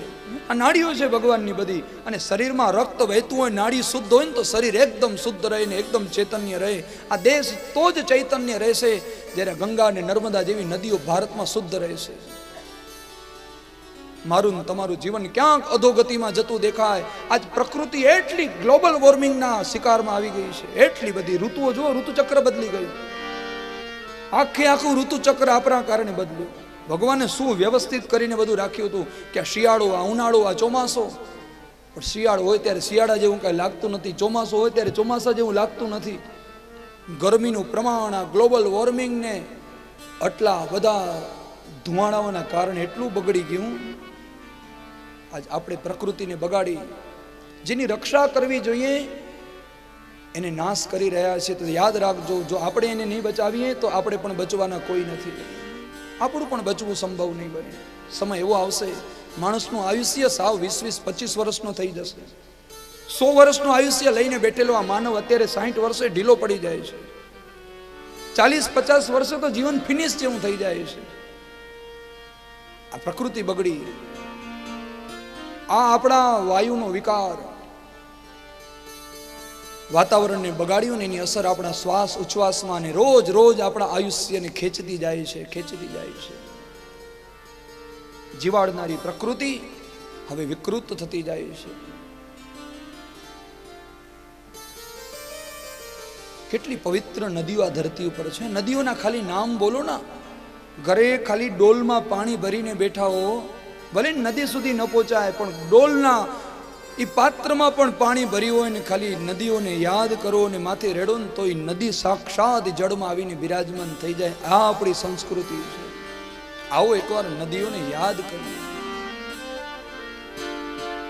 ગંગા સિંધુ સરસ્વતી ચ યમુના ગોદાવરી નર્મદા કાવેરી સરયુ મહેન્દ્ર તનયા ચરમનવતી વેદિકા ક્ષિપ્રાવે દ્રવતી મહાસુર નદી ખ્યાતા ગયા ગંડકી પૂર્ણાપૂર્ણજલૈ સમુદ્ર સહિતા કુર્યાત સદા મંગલં સ્નાનમ સદા મંગલં. કેટલી પવિત્ર નદીઓ મળી, ભાગ્યશાળી છે આપણે. બીજા દેશોમાં બીજી ધરતી ઉપર આવેલી નદીઓને કાંઈ પવિત્ર નથી માનવામાં આવતી. જેમ આપણે નદીમાં સ્નાન કરીને કાંઈક ધાર્મિકતા અનુભવીએ છીએ, કોઈ આધ્યાત્મ જગતને સ્પર્શીએ છીએ, બીજી નદીઓમાં તો પિકનિક કરવા જાય, નાવા ખાતર નાય છે. આપણે નાવા ખાતર નથી નાતા, શરીરના પાપ ધોવા માટે જઈએ છીએ. શ્રદ્ધા છે નદીઓ પ્રત્યે કે આ નદીઓ મારા ને તમારા પાપને બાળશે. પણ પરિસ્થિતિ બદલતી જાય છે. જે નદીઓમાં પાપ ધોવા જઈએ એની જગ્યાએ ત્યાં જઈ જઈને જ હવે પાપ કરતા થયા. શાસ્ત્ર એમ લખે કે અન્ય ક્ષેત્રે કૃતમ પાપમ તીર્થ ક્ષેત્રે વિનશ્યતિ. તીર્થ ક્ષેત્રે કૃતમ પાપમ વજ્રલેપો ન ભવિષ્યતિ. વજ્રલેપો ન નશ્યતિ. અન્ય ક્ષેત્રે કૃતમ પાપમ તીર્થ ક્ષેત્રે વિનશ્યતિ. બીજા કોઈ પણ પ્રાંતમાં, ઘરમાં, નગરમાં, ગામમાં આપણાથી થયેલા પાપ જો તીર્થ ક્ષેત્રમાં જાય ને તો પાપ બળી જાય. શાસ્ત્ર એમ કહે છે કે તીર્થોની ભૂમિમાં એટલું તેજ હોય કે કોઈ પણ ક્ષેત્રમાં, પ્રાંતમાં થયેલું પાપ જો તમે તીર્થ ક્ષેત્રમાં પહોંચો તો એ તરત જ બળી જાય છે. પણ હવે લખ્યું કે તીર્થ ક્ષેત્રે કૃતમ પાપમ, જો તીર્થમાં જ જઈને તમે પાપ કરો તો ધરતીની કોઈ શક્તિ પાપને બાળી નથી શકતી. ઇન્દ્રનું વજ્ર પણ જેને પાપ કાપી નથી શકતું, મહાદેવનું ત્રિશુલ પણ જેને તોડી નથી શકતું, એવું પાપ બની જાય છે. બચે પાપ સે, તીર્થો કી રક્ષા કરે. ખાલી એક રાજનેતાની જ ફરજ નથી કે ઉપર બેઠેલો માણસ ખાલી એમ વિચાર કરે, સંકલ્પ કરે કે મારે નદીઓને ને આ ગામને ને આ દેશને ચોખ્ખું કરવું છે, તો એ ખાલી એની જ ફરજ નથી. ખાલી એને રાજગાદી દીધી તો એકલો જ કાંઈ નહીં કરી શકે. આપણા તમામનું કર્તવ્ય છે અને શરૂઆત આપણાથી કરવી પડશે. આપણાથી કરવી પડશે. વિચાર કરો, પ્રત્યેક વ્યક્તિ એમ વિચારે કે મારે મારા ઘરનું આંગણું, મારે મારું ફળિયું ચોખ્ખું રાખવું છે. શું દેશ ચોખ્ખો ન થઈ જાય? ઉપર બેઠેલો માણસ દેશ ચોખ્ખો કરવા માટે કદાચ એક એક ઘરે ઘરે જઈને સાવરણો ન ફેરવી શકે તો આપણું તો કર્તવ્ય છે ને. સ્વચ્છતા અભિયાન ધન્ય છે, કેટલું પવિત્ર કરી બતાવ્યું. અને આ કામ બહુ વહેલું કરવાની જરૂર હતી. કામ બહુ વહેલું, પણ સારું થયું સમયસર જાગી ગયા છે. મોડા જાગ્યા પણ જાગ્યા તો ખરા, જાગી ગયા. પણ હવે સૂઈએ નહીં પાછા. ધ્યાન રાખજો, પાછી નિંદર ચડી ન જાય, પાછી નિંદર ચડી ન જાય. ओ राम तेरी गंगा मेरी हो गई, पापियों के पाप धोते धोते. ओ राम तेरी गंगा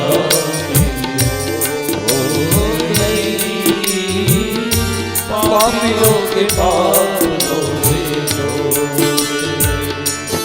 हर हर गंगे हर हर हर गंगे, हर हर गंगे, हर हर गंगे,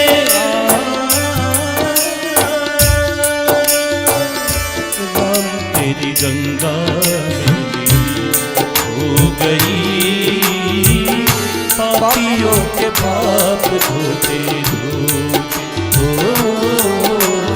राम तेरी गंगा हो गई, पापियों के पाप धोते धोते।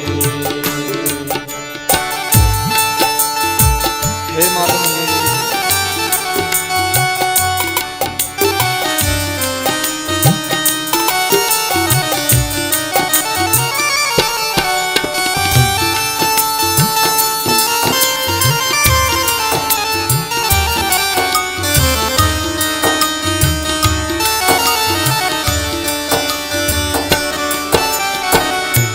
आत्मा है एक सच्चा सोना, कान्हा है दीवाना, लाई दूध जैसी धारा, गया स्वर्ग से उतारा, लाई दूध जैसी धारा, गया स्वर्ग से उतारा, उनकी बूंदों में है जीवन, उनकी लहरों में किनारा, उनकी बूंदों में है जीवन, उनकी लहरों में किनारा, करे क्या बिचारी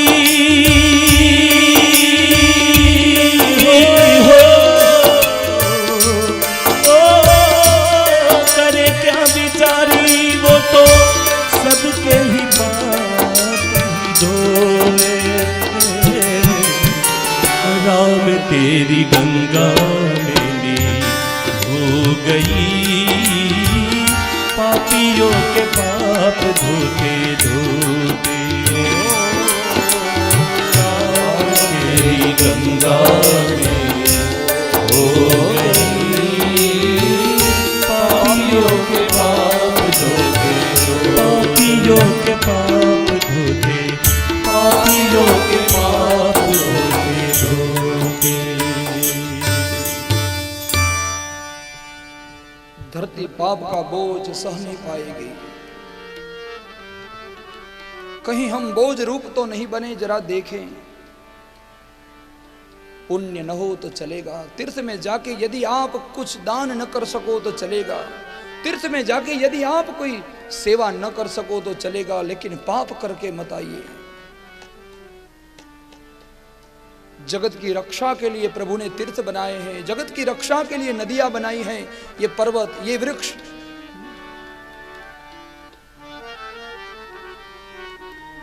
પ્રકૃતિ વિકૃત બને છે તો એનું કારણ શોધશો તો આપણા જ ક્યાંક ભૂલોના જ કારણો દેખાશે, આપણી જ ભૂલના કારણે. વરસાદ ઓછો થયો તો ગોતવાની ક્યારેક કોશિશ તો કરજો કે શું કામ ઓછો થયો, તો ક્યાંક મારી તમારી ભૂલ દેખાશે કે વૃક્ષો કાપ્યા આ એનું પરિણામ, આટલું ગ્લોબલ વોર્મિંગ બન્યું આ એનું પરિણામ, આ કારખાનાઓના ધુવાણાઓએ વાતાવરણને બગાડ્યું એનું પરિણામ.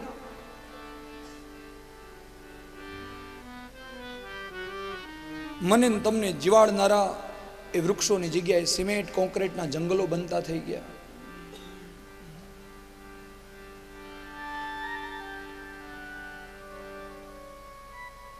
આમ એક ઘરના સામે એક વૃક્ષ પડ્યું ને એની કિંમત ના સમજાય. ઉનાળામાં ધગધગતા તાપમાં ગાડીઓ રાખવાની જગ્યા ન મળે ને ત્યારે ઝાડવું ગોતીએ, ત્યારે ગોતીએ. ઘરની આમ એકાદ ઝાડવું હોય ને છાયણો ગપતો હોય તો ગાડીઓ માટે છાયણા ગોતીએ કે મારી ગાડી છાયણામાં રાખું તપે નહીં, ત્યારે કિંમત દેખાય. प्राचीन बरही राजा प्रचिताओं को उत्पन्न करके नारायण सरोवर की भूमि को पवित्र करते हैं. पंचम स्कंद में मनु राजा के दूसरे संतान प्रियव्रत की कथा है. प्रियव्रत राजाए पण आ पृथ्वी ने अलग अलग खंडों अंदर विभाजित करेली छे. सुंदर मजाना खंडो, समुद्रो, नदीओ, बाग बगीचाओ आदि प्रियव्रत राजाए धरती ने बनावीने आप्या. सुंदर राज्य कर्युं. एक एक राजाओ आ मनुना वंशमां રાષ્ટ્ર સેવા આપનારા થયા છે, દેશની સેવા કરનાર, પ્રજાને સુખી કરનાર થયા છે. ધરતીને ખંડોમાં વિભાજિત કરી 9 ખંડ બનાવ્યા, અલગ અલગ પ્રકારના સમુદ્રોની રચના કરી, અલગ અલગ લોકમાં સમુદ્રોને વેચ્યા. આ ધરતી પર 7 સમુદ્રો આવેલા છે. આ બ્રહ્માંડમાં 9 ખંડની આ ધરતી જે કહેવાય છે, એમાં અલગ અલગ લોકની અંદર કુલ્લે 7 સમુદ્ર રહેલા છે. આ પ્રિયવ્રત રાજાએ બનાવ્યા. ખાલી એક ખારા પાણીનો દરિયો નથી, 7 સમુદ્ર છે. એક સમુદ્ર મીઠા પાણીનો છે, એક સમુદ્ર શેરડીના રસનો છે, એક સમુદ્ર મધનો છે, એક સમુદ્ર ખારા પાણીનો છે, એક સમુદ્ર અમૃતથી ભરેલો છે, સંપૂર્ણ અમૃતથી. એક સમુદ્ર દૂધથી ભરેલો છે, અને એક દરિયો મદિરાથી ભરેલો છે, દારૂથી. આ સાંભળીને પીવાવાળાને એમ થાય ને ભગવાને હું જન્મ દીધો હતો. કોથળી પીવાવાળાને એમ જ થાય ભગવાને હું જન્મ દીધો હતો. આ લેવું જ ન પડે ને, નળ ચાલુ કરો ને મજા આવે એટલું પી લ્યો. પણ આ બધાય અલગ અલગ લોકમાં વેચ્યા. નરક લોકની અંદર બનાવ્યો મદિરાનો દરિયો, સૂર્ય લોકની અંદર ઇક્ષુ રસનો એટલે શેરડીના રસનો દરિયો મૂક્યો, ચંદ્રલોકની અંદર મીઠા પાણીનો દરિયો મૂક્યો, સ્વર્ગની અંદર અમૃતનો દરિયો મૂક્યો. સ્વર્ગમાં જેટલું લિક્વિડ છે ને બધું અમૃત છે. ત્યાં અહીંયા ઝરણા વહેતા હોય, દરિયો, પાણી, આ બધું સ્વર્ગમાં છે, પણ ત્યાં બધું અમૃત છે. વૈકુંઠ લોકમાં ભગવાન નારાયણ જ્યાં શયન કરે છે ત્યાં ક્ષીર સાગર, દૂધનો સમુદ્ર છે. ભગવાન નારાયણ જ્યાં સૂવે છે ને ત્યાં દૂધનો સમુદ્ર છે. અને પૃથ્વી ઉપર ખારા પાણીનો સમુદ્ર છે. પણ શાસ્ત્રમાં અહીંયા એમ લખેલું છે કે આ 7 સમુદ્રમાં અન્ય કોઈ સમુદ્રમાં નાવાનું મહત્વ નથી. એકમાત્ર મહત્વ ધરતીના ખારા પાણીના દરિયામાં નાવાનું છે. ખારા પાણીના પૃથ્વીને જે દરિયો મળ્યો એમાં નાવાનું મહત્વ છે. શું કામ? તો કહે આકાશાદ પતિતમ તોયં યથા ગચ્છતિ સાગરમ સર્વદેવ નમસ્કારમ કેશવમ પ્રતિગચ્છતિ. આકાશાદ પતિતમ તોયમ યથા ગચ્છતિ સાગરમ. એટલે શું અર્થ છે આનો? કે આ ધરતીની, ભારતની પવિત્ર નદીઓ જે છે ને, આ નદીઓ ઉત્પન્ન ક્યાંય પણથી થતી હોય, કોઈ પર્વતોમાંથી, કોઈ હિમાલયમાંથી, કોઈ પાતાળમાંથી, કોઈ આકાશમાંથી, એ નદી ઉત્પન્ન ક્યાંય પણથી થાય, પણ નદીનો છેવાડો કયો? સમુદ્ર.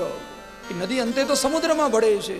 તો એક સમુદ્ર એવો છે કે સમુદ્રમાં સ્નાન કરો એટલે તમામ નદીઓમાં નાવાનું ફળ મળી જાય. એક દરિયામાં સ્નાન કરો એટલે તો દરિયામાં સ્નાનનું મહત્વ. અધિક મહિનો આવે ને એટલે બેનો બધા નાવા જાય દરિયામાં સ્નાન કરવા, પુરુષોત્તમ મહિનામાં. જાણે કેમ 3 વર્ષે એકવાર નક્કી કરેલું એમ જ જાય. અધિક મહિનામાં જ જવાય એવું નથી. શાસ્ત્રમાં સમુદ્ર સ્નાનના કેટલાય દિવસો બતાવ્યા છે. ગ્રહણ હોય ત્યારે, જ્યારે ગ્રહણ હોય ને ત્યારે દરિયામાં અવશ્ય સ્નાન કરવું. કોઈ પણ જાતનું સૂર્યગ્રહણ કે ચંદ્રગ્રહણ હોય, એકવાર સમુદ્રમાં સ્નાન કરી લે, આ વસુંધરા ધરતી ઉપર આવેલી તમામ નદીઓમાં નાવાનું મહત્વ મળી જાય. કારણ કે નદી ભળે તો દરિયામાં જ છે ને અંતે. અને જાવું ક્યારેક ક્યારેક સ્નાન કરવા, તમે નહીં જાઓ તો એ આવશે મળવા તમને. અને આપણે જઈએ સારું, એ આવે એ સારું નહીં. એ આવે તો બધું પૂરું કરીને જાય, પછી એ આવે તો પૂરું કરી જાય. અને આપણે તો કચ્છવાળા ચારે બાજુ દરિયાની વચ્ચે જ બેઠા છીએ પાછા. ચારે બાજુ દરિયો, જ્યાં નજર કરશો નકશામાં ત્યાં દરિયો ને દરિયો જ છે.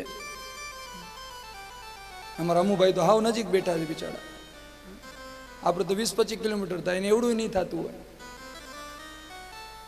ચારે બાજુ દરિયો, ચારે બાજુ દરિયો. પણ જાજો મળવા ક્યારેક ક્યારેક. એ આવશે તો પછી એકવાર બિચારો ગાંધીધામથી અટકી ગયો હતો, નહીં તો અહીંયા આવત તો ખબર પડે. આવ્યો તો એકવાર કંડલાથી નીકળ્યો હતો, ગાંધીધામ કરીને આવીને પાછો વળી ગયો.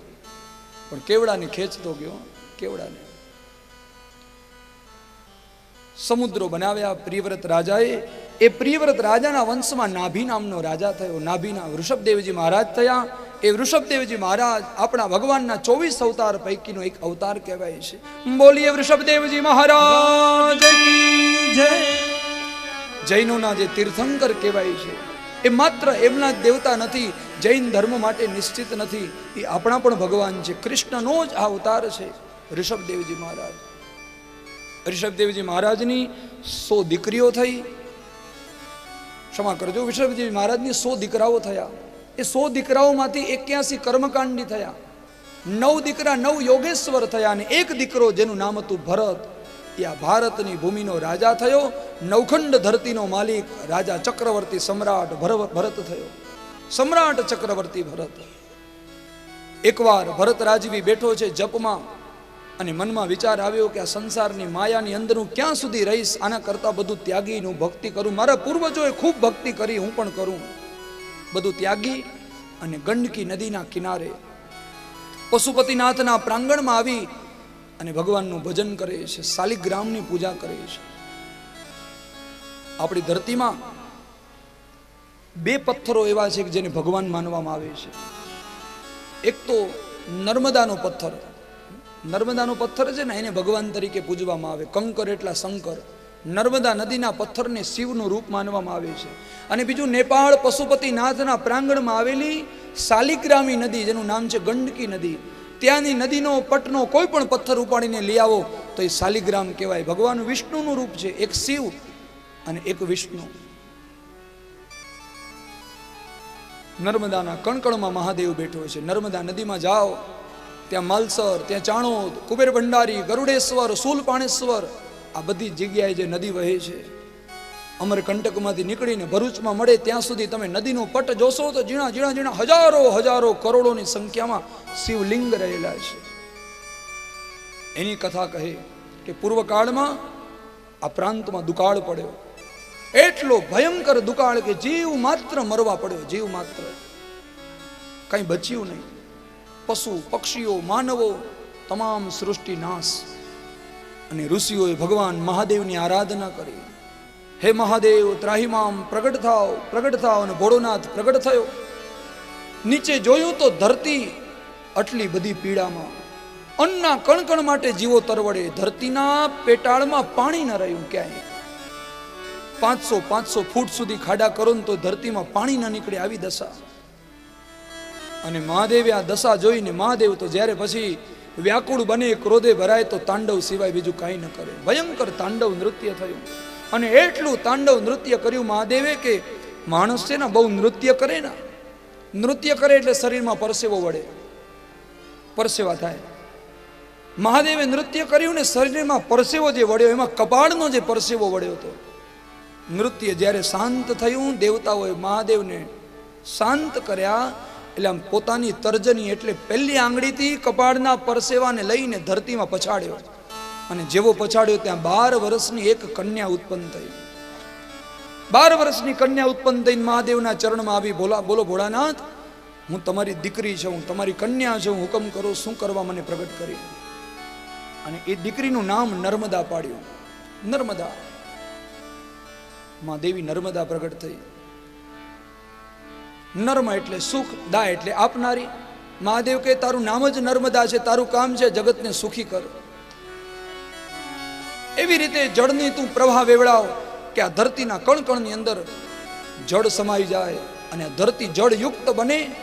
આ ધરતી પાણી પી પીને અંતે તૃપ્ત બને. તારા દ્વારા જગતનું પોષણ તું કર, અન્ન પરિપક્વ થાય એવું જળ આપ, ધરતી સુખી થાય.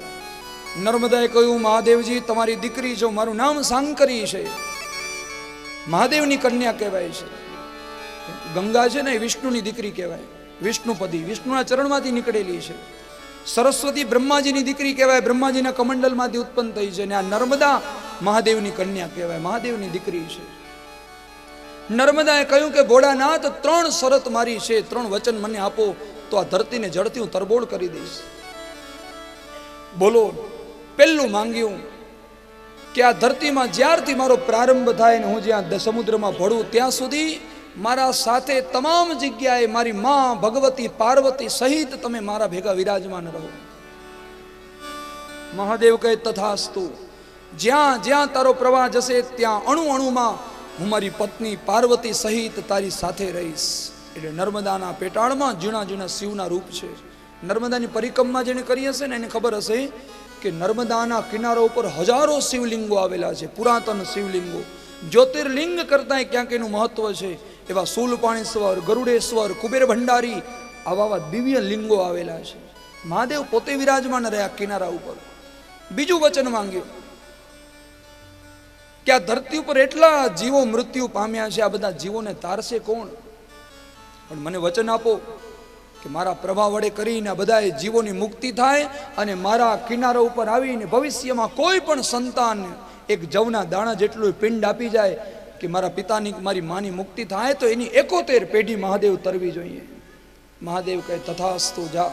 તારા કિનારે કરેલું કોઈ શ્રાદ્ધ, કોઈ તર્પણ, કોઈ વિધિ વિધાન ક્યારે નિષ્ફળ નહીં જાય. એટલે નર્મદાનો કિનારો સૌથી ચૈતન્ય કહેવાય. એમાંય સર્પને લગતી વિધિ એટલે કાલ સર્પ યોગ હોય, ગ્રહણ યોગ હોય, ચાંડાલ યોગ હોય, આ જ્યોતિષ ચક્રના બધા યોગો છે. એ સિવાયના પિતૃને લગતા કોઈ નારાયણ બલિ શ્રાદ્ધ, પ્રેત બલિ શ્રાદ્ધ, મહાલય શ્રાદ્ધ, ત્રિપિંડી શ્રાદ્ધ, આવા શ્રાદ્ધો કરવા માટેની ભારતની ધરતીની કોઈ શ્રેષ્ઠ જગ્યા હોય તો એ નર્મદા. નર્મદાએ વચન આપેલું છે કે મારા કિનારે થયેલું કોઈ કર્મકાંડનું કે શ્રાદ્ધનું વિધાન ક્યારે નિષ્ફળ નહીં જાય. એટલે જીવનમાં એકવાર અવસર મળે તો પૂર્વજોને ઉદ્દેશીને નર્મદાના કિનારે કાંઈ સત્કર્મ કરવું બહુ જ ફળીભૂત થાય છે. અને ત્રીજું, હે મહાદેવ, આપ તો પ્રલયના દેવતા છો, નાશ કરી નાખો છો. ખાલી ભ્રુકુટી વિલાસ સૃષ્ટિ લય હોય આ આપનું કર્તવ્ય છે, પણ મને એટલા આશીર્વાદ આપો કે આ ધરતીમાં પ્રલય આવી જાય તો નર્મદાનો નાશ ન થાય. મહાદેવ કહે તથાસ્તુ. પ્રલય આવશે પણ નર્મદાનો કોઈ નાશ નહીં કરી શકે. અને નર્મદા પ્રલય કાળ પછી પણ રહે છે એમ કહેવાય છે, એનો નાશ નથી થતો. અદ્રશ્ય રૂપે એ શક્તિ રહે છે. બ્રહ્માંડનું પુનઃનિર્માણ થાય તો પુનઃ નર્મદા વહે છે. અને નર્મદા જ્યારે પ્રગટ થઈ ના ત્યારે ઋષિઓએ નર્મદાની સ્તુતિ કરી હતી, જેને નર્મદા અષ્ટક કહેવાય.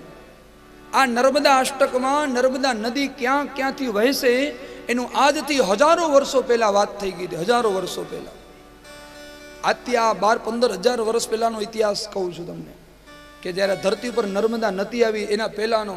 ત્યારે ઋષિઓ એક સ્તોત્રની અંદર અલગ અલગ સ્થાનના અને પ્રાંતના નામ લખ્યા છે. એમાં એમ લખેલું છે કે સમચ્ચ, કચ્છ, નક્ર, ચક્ર, વક્ર, આ શબ્દો વાપરેલા છે. સમચ્ચ કચ્છ કે ધરતી ઉપર, ત્યારે તો આ કચ્છ ને એવું કાંઈ નામ જ નહોતું, ગુજરાતે નહોતું કાંઈ નામ, આ બધા તો નામ પછી પડ્યા ને. પણ વર્ષો પહેલા કચ્છ નામનું જ્યારે પ્રાંત પણ નહોતું, છતાં એ નર્મદા અષ્ટકમાં એમ લખેલું છે કે કચ્છ નામનું એક પ્રાંત બનશે અને એ પ્રાંતના છેવાડા સુધી નર્મદા પહોંચશે. અને આવી ગઈ, જોઈ લો તમે, આવી ગઈ. ઋષિઓએ લખેલી વાણી, સરકારે તો ખાલી કરી બતાવ્યું, એને જસ મળ્યો, પણ આ તો ઋષિઓએ કહેલું હતું, નિમિત્ત બનાવી સરકારને. બાકી નક્કી જ હતું કે નર્મદા ધરતી ઉપર પહોંચશે. અને હજી તમને એક વાત કહું, આ નર્મદા અષ્ટકના 6થા શ્લોકની અંદર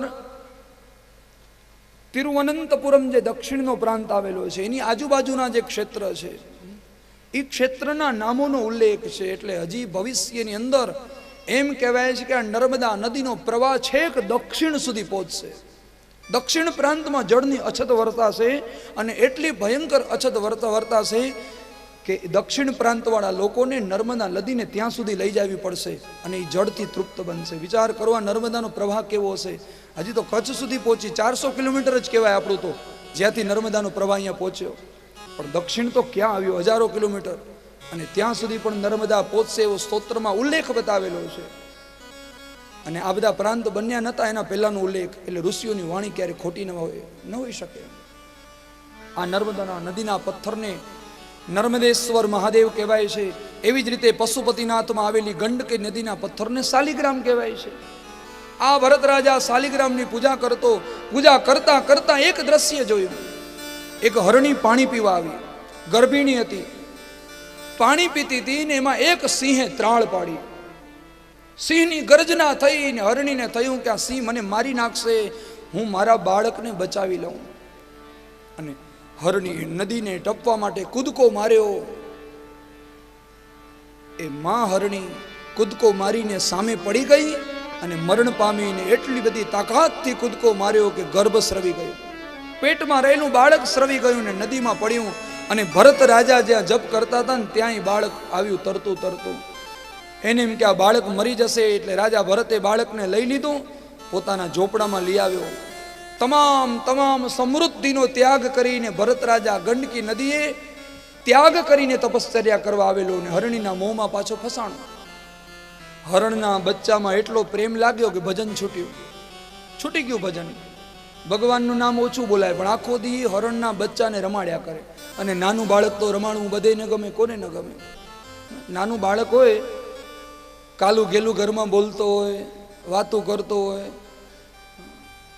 આપણા બાપનો બાપ દાડો હોય ને, ભલે ને 80 વર્ષનો ડોસો થઈ ગયો હોય, પણ નાનું બાળક એક ઘરમાં રમતું ને એટલે એ બાળક બની જાય. બધા સુખ દુઃખને ભૂલી જાય. બસ મારા ઘરમાં બાળકને રમાડતા વડીલોને ક્યારેક જોઈને તો આનંદ થાય કે અને કેટલા બાળકો વાલા હશે. આપણી ગુજરાતી ભાષામાં કહેવાય ને કે નાણાં કરતા વ્યાજ વાલું હોય. દીકરો વાલો ન હોય એના કરતા દીકરાને દીકરો વધારે વાલો હોય.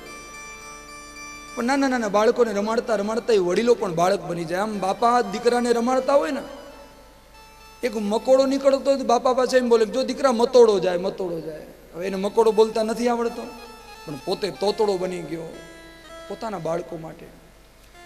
નાનું બાળક કાલી ગેલી ભાષામાં બોલતું હોય ને ત્યાં સુધી ગમે, મોટો થઈને વ્યાકરણ સહિત બોલે ને એ પછી ન ગમે.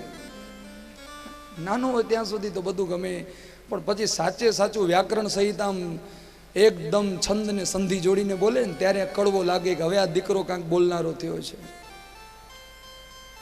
બાળકમાં પ્રેમ જાગ્યો હોય. અંતે કહેવાય કે ભરત રાજા ફસાઈ મૃત્યુ પામ્યો.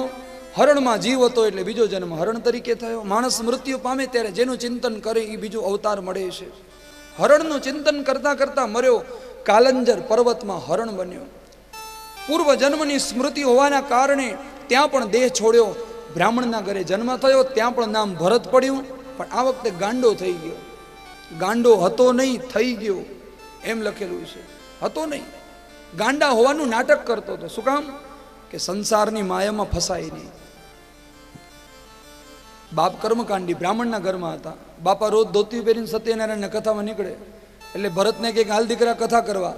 બાપા મારે તો કે તું જજમાનના ઘરે જઈશ તો જજમાન તને ઓળખશે કે આ મહારાજનો દીકરો કર્મકાંડ કરે છે, એટલે ભવિષ્યમાં તને કરાવશે. હવન કરવા જાય તો બાપા ભેગા લઈ જાય. દીકરા અમે બોલીએ છીએ એમ થોડું થોડું તું બોલ, એટલે જજમાનને ખબર પડે કે તને મંત્ર આવડે છે.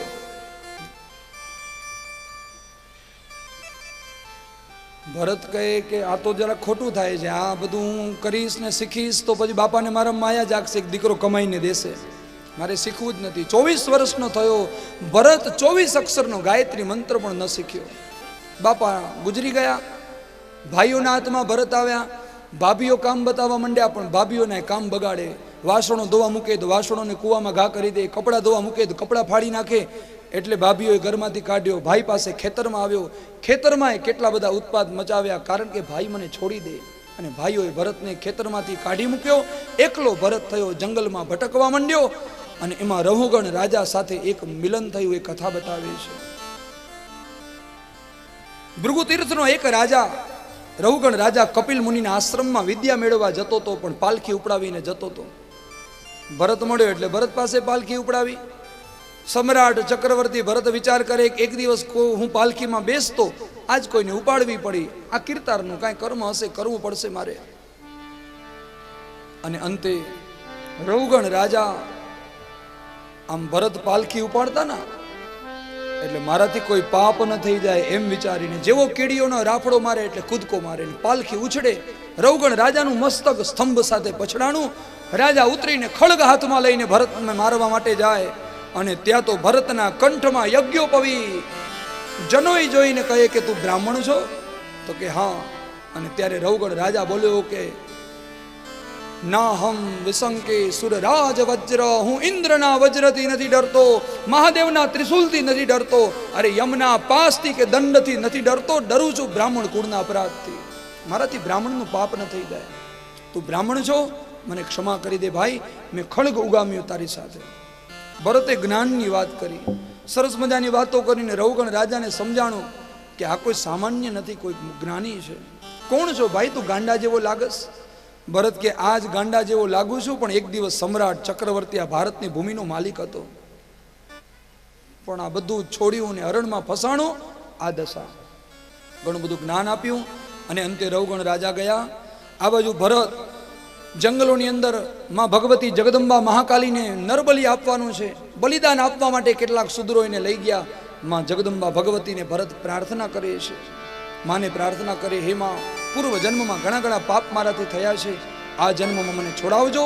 એમ કરીને ખડગ ઉગામવા માટે જેવો પુરોહિત ગયો ત્યાં તો જગદંબાની મૂર્તિ ફાટી છે અને વિકરાળ અવાજો થવા માંડ્યા. માં જગદંબા પ્રગટ થઈ, ભરતને મારવા વાળાને મારી અને અંતે ભરતની રક્ષા કરી છે. બોલો મહાકાલી માત કી જય. માં જગદંબા મહાકાલીએ ભરતની રક્ષા કરી, જગદંબા માની સ્તુતિ કરી. ભરતે અંતે યોગ બળ વડે કરી પોતાના શરીરને છોડ્યું છે. આ ભરત ચરિત્ર પંચમ સ્કંદમાં ભગવાનને અર્પણ કરી. ષષ્ઠમ સ્કંદની અંદર અજામિલની એક કથા છે, નામનો મહિમા જેમાં ગાયેલો છે. મનુષ્ય મંત્ર જાપ ઉપર દ્રઢ વિશ્વાસ રાખે તો શું ફળ મળે, આ બધી કથાઓ બપોર પછીના સમયની અંદર આપણે એટલા જ પ્રેમથી ભાવથી ગાશું. ભગવાન રામનું પ્રાગટ્ય બરાબર 5 વાગ્યાની આસપાસ આપણે કરશું અને ભગવાન કૃષ્ણનું પ્રાગટ્ય બરાબર 6 વાગ્યાની આસપાસ નંદ ઘેર આનંદ ભયો ઉત્સવ કરશું. આ ભૂમિને, આ માધવધામને ગોકુળ વ્રજ બનાવી દેશું અને એટલા આનંદથી, એટલા આનંદના અતિરેકથી ભગવાનમાં તલ્લીન બનશું. યજમાન પરિવારે ખૂબ સુંદર તૈયારીઓ કૃષ્ણ જન્મ માટેની કરી રાખી છે. આપણે બધાએ આનાથી પણ વિશેષ સંખ્યામાં આ પ્રાગટ્યોત્સવમાં હાજર રહી ભગવાનના 2 મુખ્ય અવતાર રામ અને કૃષ્ણ, 2 અવતારોની કથા, 2 જન્મ આપણે મધ્યાહન કાળના સત્રની અંદર લેશું. આવો 2 ઘડી હરિનામ સંકીર્તન કરી અત્યારની કથાને આપણે વિરામ આપીએ. હું 3 વાગે વ્યાસપીઠ ઉપર વિરાજમાન થઈ જઈશ. આગળની કથા 3 વાગે આપ સાંભળવા માટે પધારજો. હે મેરે તો આધાર सीताराम के चरणारविंद, मेरे तो आधार सीताराम के चरणारविंद, मेरे तो आधार सीताराम के चरणारविंद, मेरे तो आधार सीताराम के चरणारविंद, राम के चरणारविंद सीताराम के चरणारविंद, राम के चरणारविंद सीताराम के चरणारविंद, ओ राम के चरणारविंद सीताराम के चरणारविंद, राम के चरणारविंद सीताराम के चरणारविंद, हे मेरे तो आधार सीताराम के चरणारविंद, मेरे तो आधार सीताराम के चरणारविंद। तालियों के साथ प्रभु नाम में मस्तान बने, प्रभु को याद करें.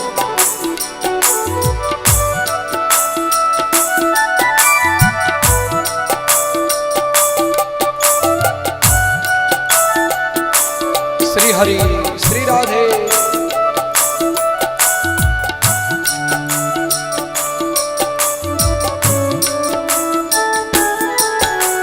श्याम के चरणारविंद घन श्याम के चरणारविंद, श्याम के चरणारविंद घन श्याम के ओ चरणारविंद, श्याम के चरणारविंद घन श्याम के चरणारविंद, श्याम के चरणारविंद घन श्याम के चरणारविंद, हे मेरे तो आधार, मेरे तो आधार सीताराम के चरणारविंद, मेरे तो आधार सीताराम के चरणारविंद, ओ मेरे तो आधार सीताराम के चरणारविंद, मेरे तो आधार सीताराम के चरणारविंद।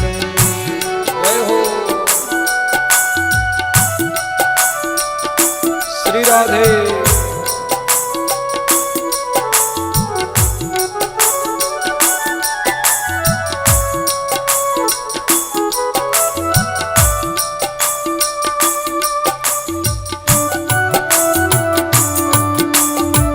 श्री राधे.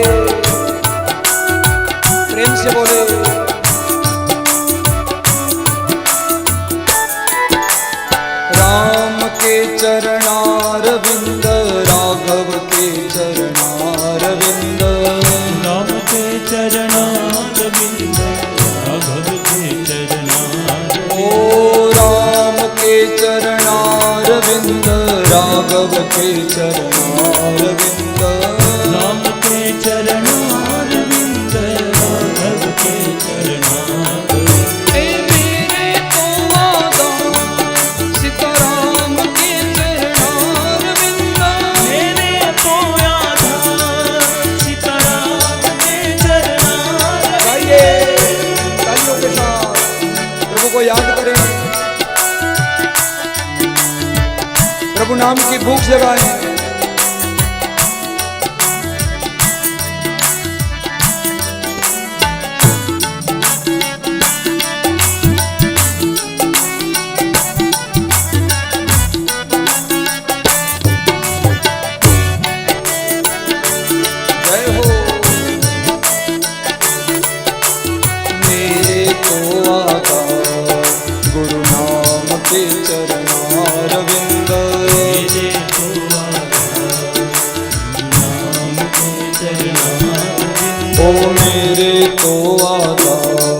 सदगुरु के चरणारविंद, मेरे तो आधार सदगुरु के चरणारविंद। ओ गुरु के चरणारविंद, सदगुरु के चरणारविंद, गुरु के चरणारविंद, सदगुरु के चरणारविंद। ओ गुरु के चरणारविंद, सदगुरु के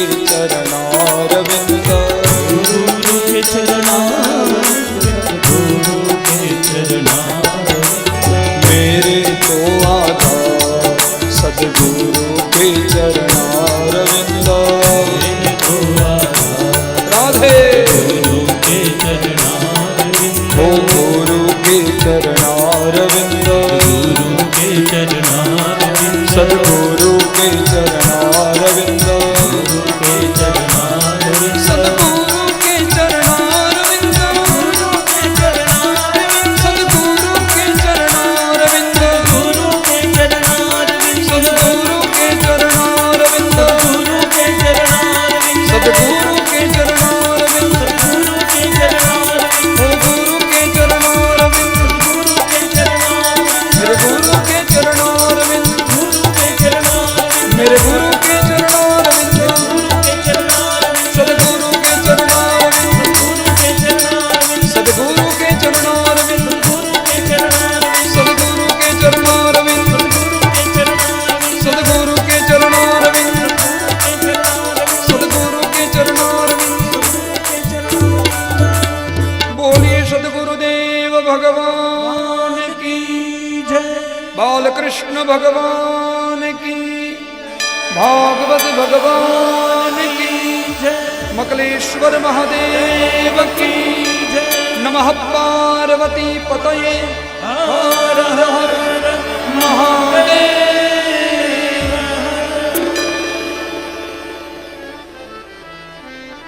આમંત્રણને માન આપી જે મહાપુરુષો અલગ અલગ સમાજ, અલગ અલગ જ્ઞાતિ, ક્ષેત્ર, પોતાના કાર્યક્ષેત્રમાંથી નામ બોલીશ તો ઘણા ઘણા મહાપુરુષો આજની કથામાં પધારેલા છે, પણ આપ સર્વેને વ્યાસપીઠ ઉપરથી મારા ખૂબ ખૂબ વંદન, જય સિયારામ। આપ પધાર્યા, વ્યાસપીઠ આપનું ખૂબ સ્વાગત કરે છે।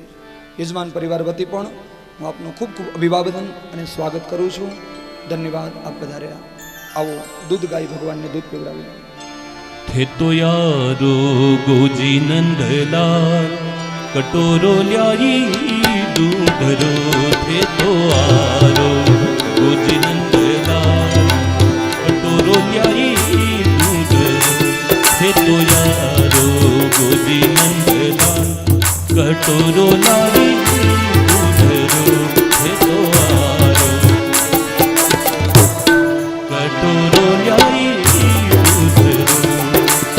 दूधाजी मार दे भोलावन जग में आई जा, दूधाजी मार दे भोलावन जग में आई जा। ढोली देनु को दूध गरम कर, ढोली देनु को दूध गरम कर, लाई मिश्री डाल डाल डाल। प्याने रूठ गया मैं तड़िया भगवान, कटोरो लाई दूधरो। थे तो मारो गोजी नंदलाल, कटोरो लाई दूधरो। किस बिद रूठ गया छो गाला, कारण कहो मारा। किस बिद रूठ गया छो गाला, कारण कहो मारा। दूध कटोरो धैरो सामने,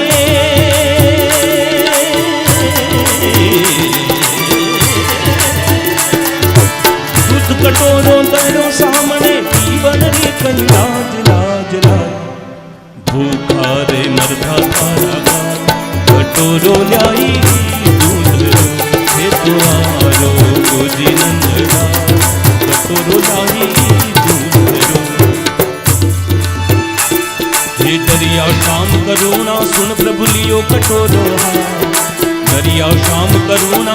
प्रभु लियो कटोरो गट गट दूध पीवण रे लाग्या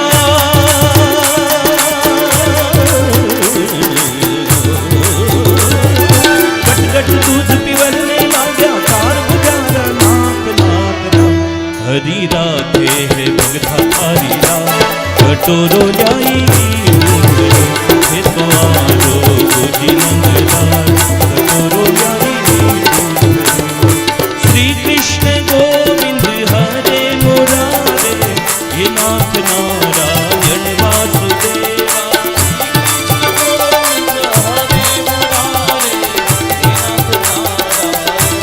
श्री कृष्ण गोविंद हरे मुरारे हे नाथ नारायण वासुदेवा